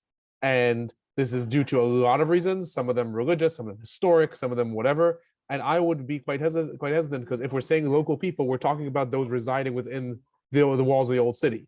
And I would worry about having a committee that's just them. That's why I would actually try to expand it and say not just them. Decide. And by the way, I'll apologize. My noise canceling headphones didn't work, so you may hear people in the background. but I would put that to the vote. I would be willing to change that. That's my hesitancy, but that's not a deal breaker for me. All right, any other questions to Alon? Yes, I'd like to ask about security arrangements. Will this new Palestine of yours have an army, or is it like Naseer's and Mona's new Palestine with no army? I, as a representative of Israel, and also personally as an Israeli, I'm actually different than a lot of Israelis. I don't oppose the idea of a Palestinian army. As far as I can see, the stronger the Arab armies and their presence in states that have made agreements, the more secure the border is. The weaker the armies are, be it Lebanon or Syria, or weaker presence of Egypt and Sinai, the more likely it is to have border incidents. So yes, I'm not necessarily opposed to. So they will have an army. I do not I agree stipulate with you that about Palestine. Jerusalem. I think what's happening. Yeah, Sure, so sorry. Jerusalem Naseer? is, Yeah, just a really quick question for Alon, because I've always wanted to ask an Israeli expert with such great knowledge. I'm gonna put you on the spot, Alon, for a second. Now, it's been argued by people like me that had Israel had a defined border, it would have been able to protect itself from attacks like the one that happened on October 7th. So that the fact that the West Bank and the occupation leaves Israel more vulnerable because their defenses are more scattered, protecting these little like pockets of settlements rather than its actual borders, like with Lebanon or with Syria or with Gaza. So in effect, it's not that Israel would be defenseless against this Palestinian state, but would be able to concentrate it more on the established borders. Would you agree with that? Honestly, prior to October 7th, I would have said yes, and your proof is in the Gaza Strip, where you have a border that has been, not agreed upon, imposed by Israel, but look, it's relatively secure. So that argument kind of blew up in a lot of people's faces. I do still agree with that, but more than that, I would argue that if there was a military presence on the other side, perhaps there's arguments against what I'm about to say, but perhaps if an October 7th would have happened, we wouldn't see complete devastation of all the civilian infrastructure on the other side, because there would actually be a military that either is enforcing its power on the attackers of October 7th or would engage in combat, rather than Israel having carte blanche saying there is no military, it's all from civilian infrastructure, so just bomb civilians. So But my point is that having those borders where, like, you took Israel 2 to 3 days to respond because they have their forces, protecting, settlers running around rampaging. Yes. That they said that, like, you have an Iron Dome that protects missiles, but guys flying on kites got in. So I think that this is the reason why I'm saying that this, in effect, will focus people's security concerns on actual areas, and it'll be more secure. So let me answer. I'll answer very briefly. My answer is yes. It's a harder sell to make after October 7th, but my answer is still yes. Okay, let's go to Danny. Danny, you have a question? Danny Abulawa? Actually, it was sort of in response to this discussion now between Naseer and Alon. And it's just about that idea of like what that physical border would look like if you're talking about there being these sort of more fixed border areas where security could be concentrated. I'm just interested in what you envisage the lay of the land would look like in that sort of arrangement. I guess it depends where. Broadly speaking, I envision something like the border between Israel and Jordan, in which there is military presence on both sides along the border, but a far more scattered, not a large wall, because it's not necessary, but it would probably depend where. Israel would probably want on its own side the areas around that are closer to Tulkarem and Jenin, that are close to Kfar Saba and things like that. They may want to have military outposts or build a wall on their side. Other areas they may just have line military presence, but I don't think that has to be stipulated in the agreement, because I think it varies based upon where and the security, the concerns of both sides. All right, let's go to a vote. Vote on Alon's. Do you favor Alon's proposal? Palestinian parliament members first, please vote. Palestinian parliament members. Okay. 5 more seconds. Okay, publish the vote. 60% of the Palestinian parliament members voted for Alon's proposal. Let's go to the Israeli parliament members. Please vote. Israeli parliament members.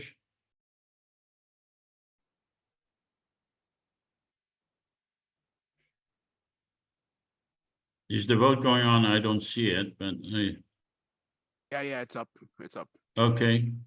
Can you, all right, Israeli parliament members? 78% voted yes. Okay, 78% voted yes, so that proposal passed, all the proposal passed the legislators of the parliament, of the common government. Let's go to the Israeli Prime Minister. Mr. Prime Minister, I'm going to veto this because if I passed it, I would lose my right-wing coalition. I'd be subject to prosecution and I would go to jail.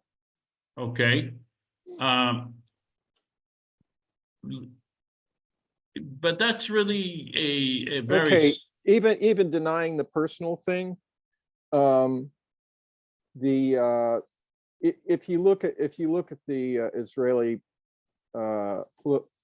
talking about the ones that vote within Israel, it's divided like almost 50-50. So there's going to be 50% of the people who would probably, and maybe even 60% would be for this. But if there's 40% against it, Netanyahu anyway, being who he is, would vote against it.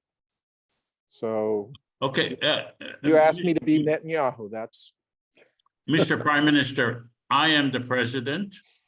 In principle, I oppose two states. However, the parliament voted in favor of two states. And therefore, I will be campaigning in favor of this proposals, the three proposals, even though in principles I will be pointing out that you are blocking what the people of Israel Palestine want. well, if the right-wing Christians in the United States and the Congress in the United States and the President of the United States keeps giving me armaments and money, I really don't care. All right, let's go to the Palestinian president. Mr. President, are you going to veto this legislation? Yes, you know that I will veto because they have two presidents. This will end and never end conflict and separation. They always are conflict. We need one Jew or one Palestinian president for all. Okay. Thank you. So you're vetoing it. Okay. So, all right. Mr. President. Okay, let's go to a post-simulation. Does the president of the Palestine Authority oppose a two-state solution? Is that what he's saying? That was my question. Oh, sorry. He opposed the proposal. Yes. No, but I think what he just said implied that no matter what the proposal was, the principle of division is something that he's going to veto no matter what. Okay. Does he? Well, Naseer and I are just curious. Is that his position? That's would you answer? Mr. President of Palestine, do you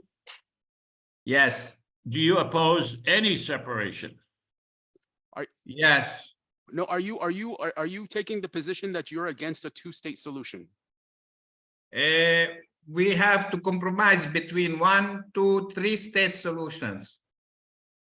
So, but you're saying that that if there is more than one president or one entity, then you're against it. So that means not compromise 1, 2, or 3. That means just one. I don't think he understands. Gaza is a state, I believe it. Okay, I think that the position of the Israeli and the Palestinian president makes it clear that the Israeli and the Palestinian governments are the problem. They're not the solution. Therefore, it makes perfect sense to have a common federal government that will be elected by the people of Israel and Palestine, regardless of the Israeli and the Palestinian government, whether they want it or not. I just want to point out that Mona has her hand up in a very gendered, stereotypical way. We're all bursting in and she's waiting with her hand up. Guilty. Okay, we'll have an open discussion, but we will just have an open discussion in a minute. Let's take a vote. Post-simulation survey. After participating in the simulation, do you support a common federal government for the people of Israel and Palestine? This is for all of you to vote. Do you support a common federal government for the people of Israel and Palestine? Okay, let's 5 more seconds to vote.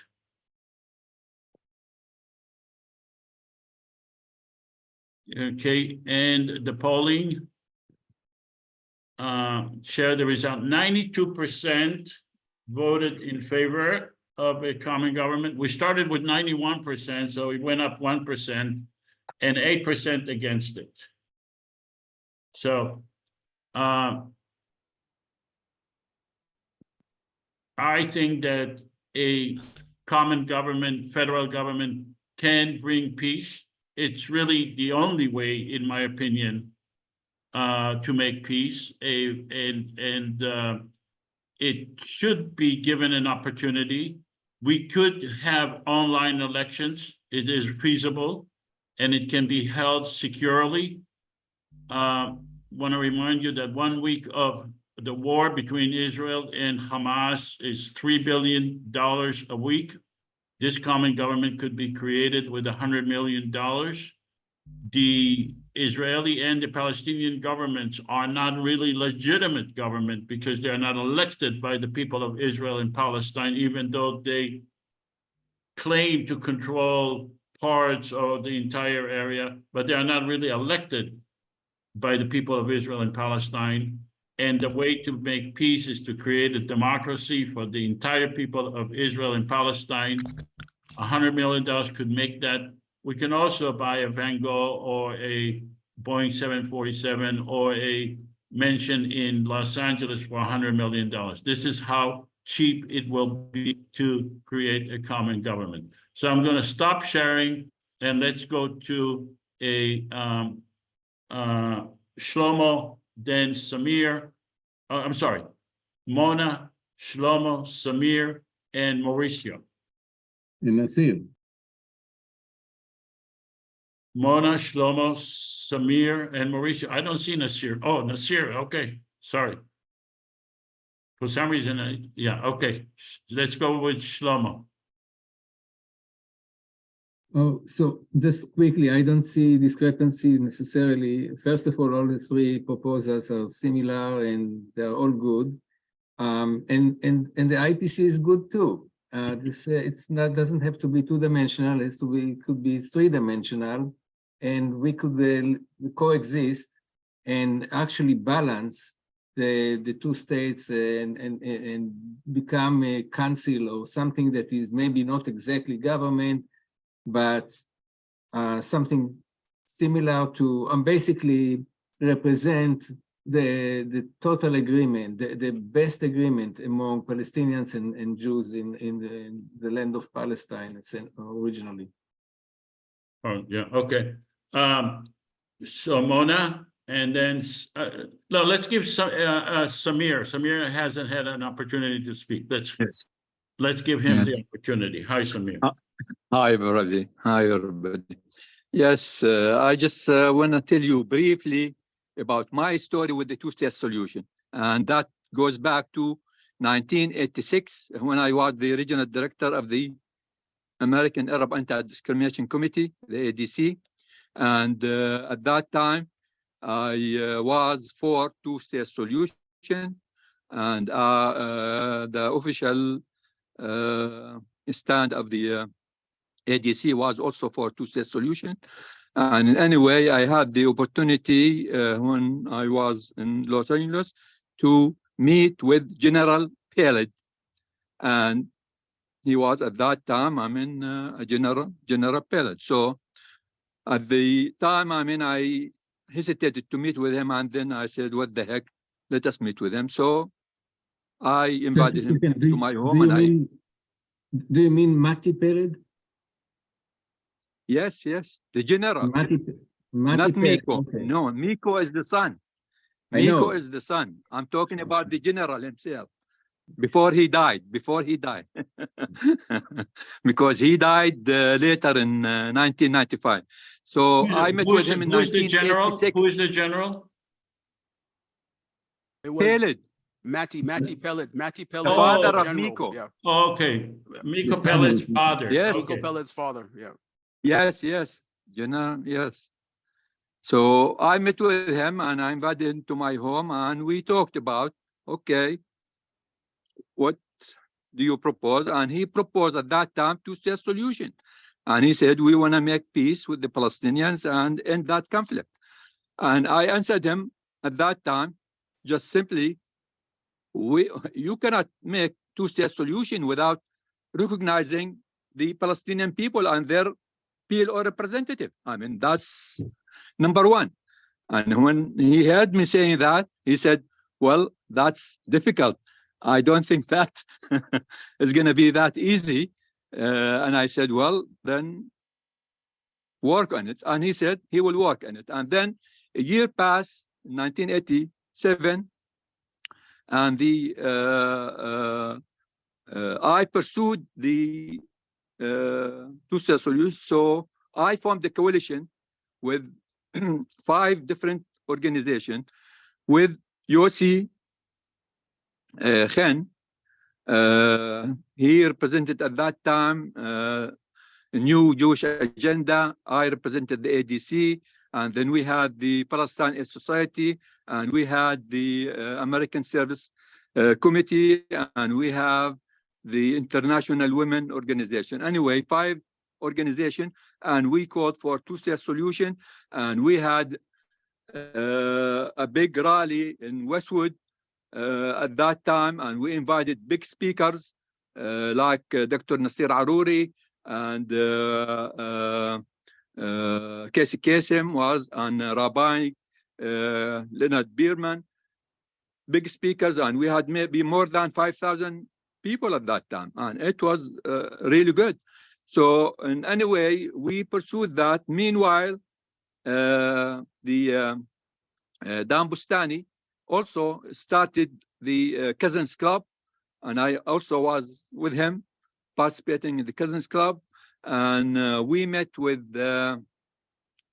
we invited him to speak, Stanley Schaumbaum, and at that time, I mean, I get to know him in 1987, and later in 1988, there was a UN conference where Arafat supposed to speak, and Stanley Schaumbaum traveled to Stockholm. It was in Stockholm, Sweden, and he traveled there and he met with Arafat prior to the meeting, and he convinced him to recognize the right of Israel to exist. And Arafat was convinced, and he declared that in 1988. But on the other hand, on the other side, the Israelis, they didn't recognize the PLO. And then it came I mean, at that time also, the first Intifada was already started in December 1987, and it continued for many years. And then meanwhile, I mean, the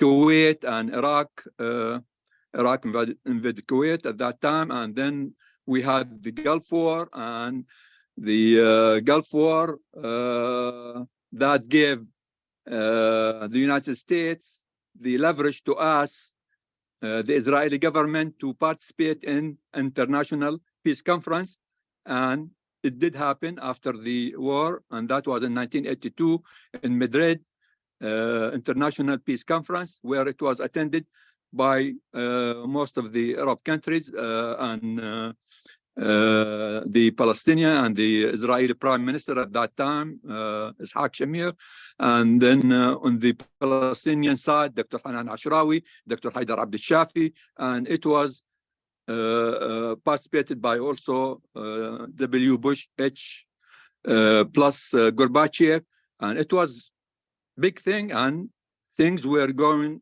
well. And even in Syria, sent the foreign minister at that time, Farouk al-Shara', and he spoke on behalf of Syria. So it was really going well. But meanwhile, the Labour Party was thinking, we're not going to let that Shamir get the credit, just like Begin did during Carter with Egypt, with the Camp David. We're going to do it ourselves, and we do it our way. So they were behind the scenes working on getting Shamir out, and then for Rabin to be elected prime minister, and also to make a deal with Yasser Arafat, with the PLO. Secretly, they were meeting, and then by the time when Rabin became the prime minister in 1993, and he worked on the Oslo agreement, and it came to light in September 13th, and they signed the agreement. And at that time, General Peled, now coming back to General Peled, he was so happy that he said, my dream coming true now. Two-state solution is going to happen. The Oslo is going to happen.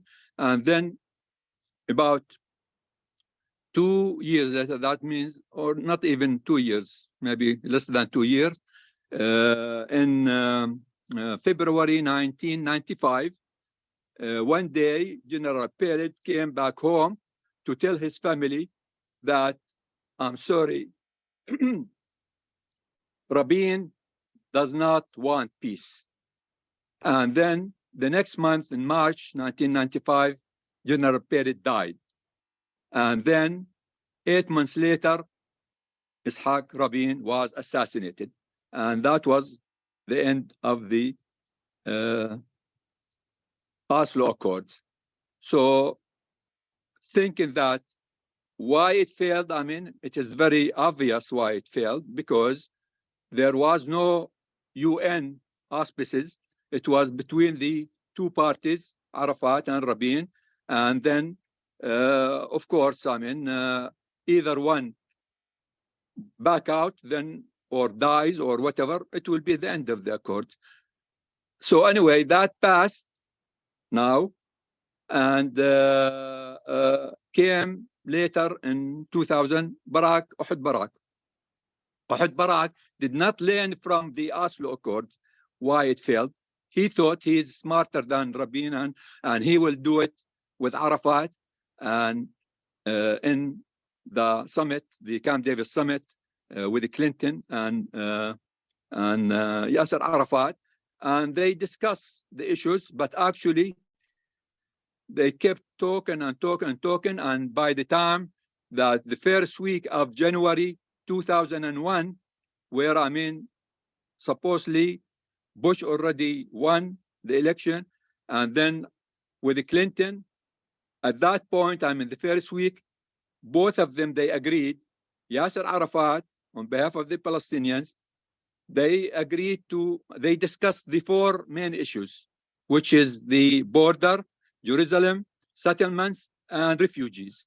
And Yasser Arafat agreed on all of them with reservations.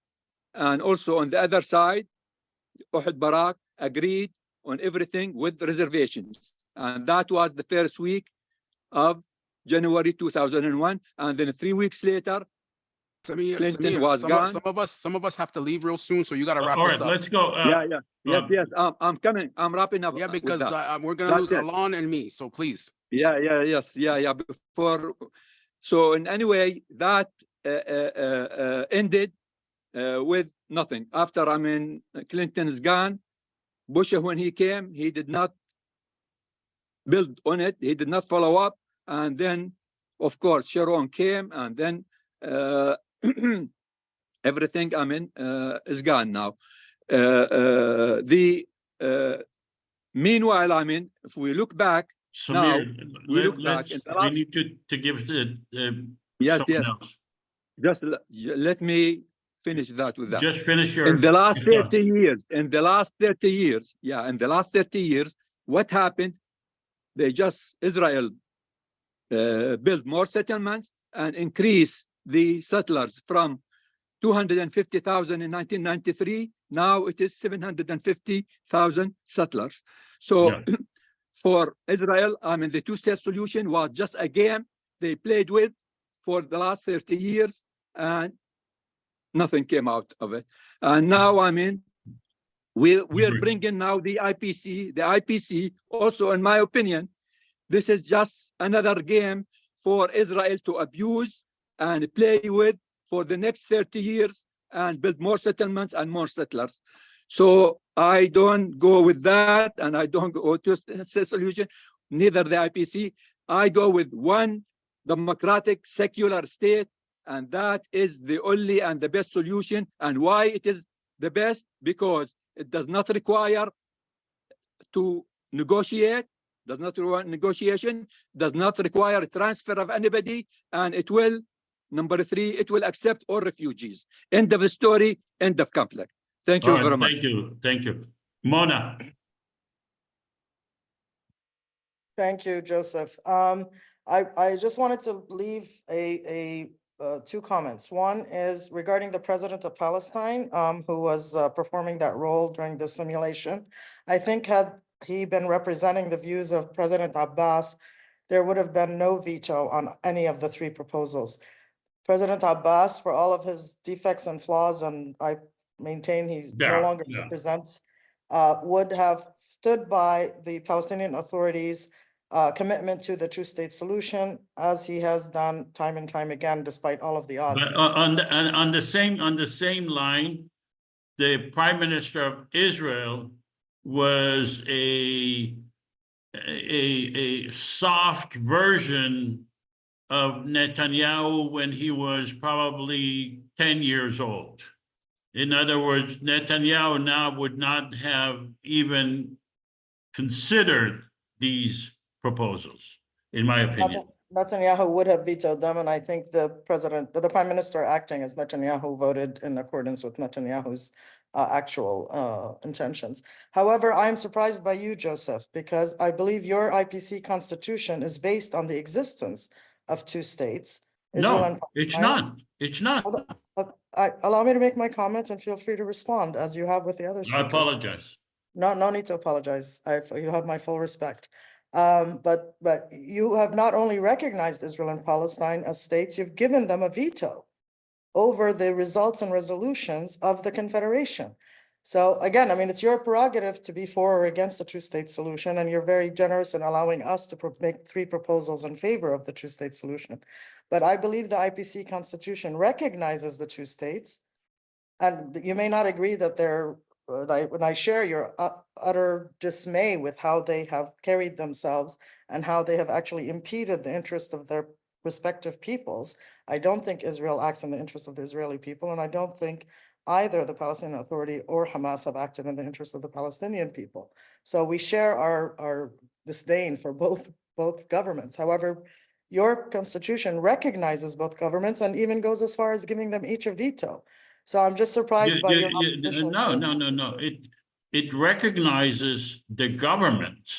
It does not recognize the state, and it does not recognize them as legitimate government. It recognizes the governments because they exist, but it does not recognize their legitimacy. It does not recognize the state.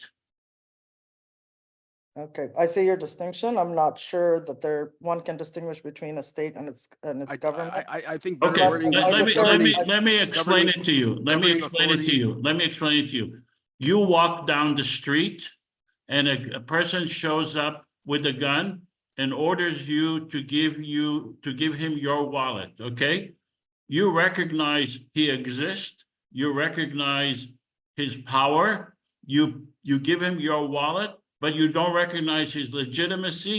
You don't recognize that he is anything other than has the power to force you to give him your wallet. That should make it clear to you what we think in regards to the other governments.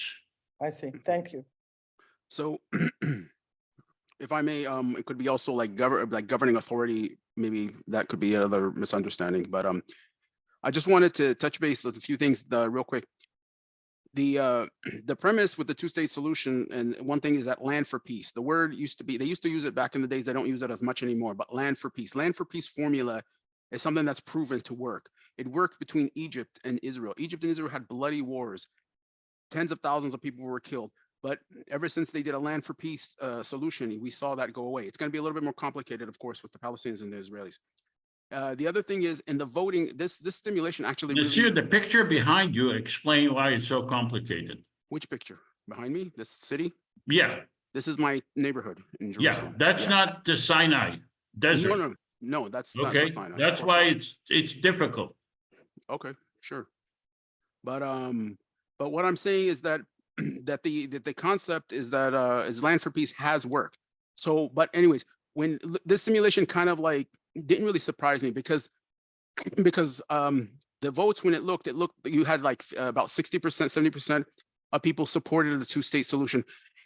And I think if you go to the Israelis and the Palestinian populations, they both, majority of them do support it. But the question is, how are we going to get there, and what is it going to mean? You know, the little devil in the detail kind of things. And I think Charles actually did a great job representing the prime minister, because Netanyahu, you know, is the master of manipulation when he speaks. Like, he can sell you whatever and hide behind it.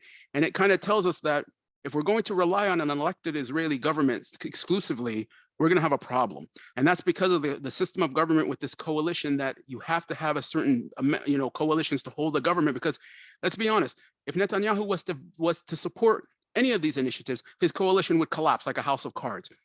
And so the Israeli political system has to kind of, in a sense, change and sell this. Maybe they need to sell this as part of an election campaign to get voted into power. And that's why a lot of times when I talk to friends of mine, there needs to be a movement, and that movement needs to run it as a platform so that the Israeli people who elect them in power kind of know what they're going to get, rather than go into negotiations, because it's going to collapse governments. And that's why I say Charles, you know, he did exactly what I thought Netanyahu would do. And the Palestinian president, unfortunately, did, you know, I don't think he understood, to be honest with you. I think he was really, really lost, because we know that the PLO and the president of Palestine, you know, they've been two-state supporters since several decades now. All right. Quick remarks to Charles, and then Shlomo, and then we have to close.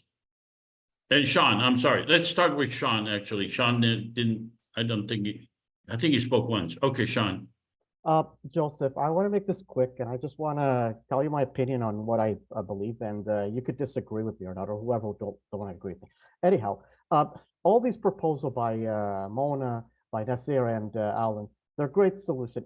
Any solution right now is better than the solution we have for right now, right?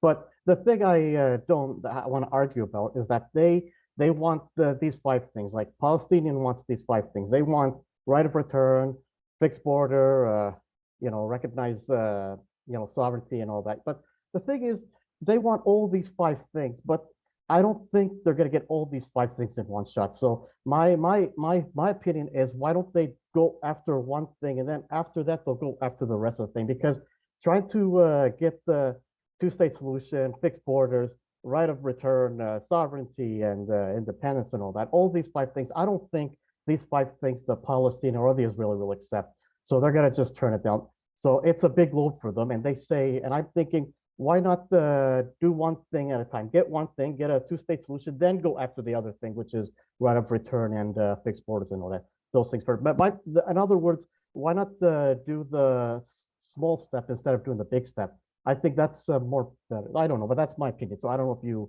agree with me or not. Yeah. All right, let's go to Shlomo and Charles. Yeah. And I think a real problem to that, Sean, was that's what happened with Oslo. And when you kick the can down, you create problems in the future. And that's exactly why Oslo failed, was because all the important stuff was pushed to the back, like settlements, Jerusalem, and statehood, and refugees. We have to address these issues now so we know where we stand. Okay, let's go to Shlomo and then Charles, and then we're closing. We are here 2.5 hours almost. Okay. Yes, I agree with Samir. I'd like to get back to what Mona was saying, and saying a little differently, although I agree with her 100%. You already recognize that there are 2 governments to deal with. Wouldn't it be nice if these 2 governments would agree to two-state solution, and then we still exist and need to consider them, but it will be to consider reasonable, some kind of peaceful governments, rather than deal with the 2 enemies right now. So basically, again, I go back to the three dimensions rather than two, and I think it can work. I think the IPC is still very important, even if we accept all of these three proposals, which complement each other, in my opinion. Thank you. Thanks, Shlomo. Charles? I'd like to thank our three presenters. I think you all did a great job. And I think it did Great, thank you. exemplify the idea that whether you want to go at this piecemeal or go for a comprehensive solution, what has to happen first is that the political entity in both sides, but primarily Israel, needs to move off their current position so that there would be enough support for something like that. And I think that's where the IPC comes in. And although I am not in favor of a two-state solution, I do liked all your proposals, and I wanted to suggest something to Alon because there's one part of your proposal that I thought it appears strong, but actually I think it's a fatal flaw and it needs to be modified. And that is that any violent aggression by one side or the other negates the entire agreement. And then I was thinking to myself as Netanyahu, and I was saying, oh, fine, I could say yes to this, and then I could invade tomorrow and just throw the whole thing out. There has to be some other mechanism for accountability that would basically put more of a carrot for agreement there, that if they failed, there would be more consequences. I don't know whether that would be bringing in international aspect to the agreement or not, but there has to be something there, because the way it's written, he could just, say sure, and then tomorrow change his mind. All right. I'll just say I accept that. That was not my intent, but I accept that's how it was written. So thank you. I really think that the essential to have like the United States and the other powers sort of back it up. I mean, United States has influence on Israel, and this has to be something that's done. There needs to be some serious tough love. It's essential. All right. We're going to conclude. Thank you, Alon. Thank you, Naseer. And thank you, Mona. You did a great job. Thank you, Mona. Thank you, Alon. Thank you, Joseph. And we'll see you next time. I believe it's January 17. Happy holidays to everybody. Yeah. Merry Christmas and happy holidays to all of you. Thank you very much. Thank you all. Happy Hanukkah, Thank you. happy holidays, Thank happy you. New Year. Thank our three speakers.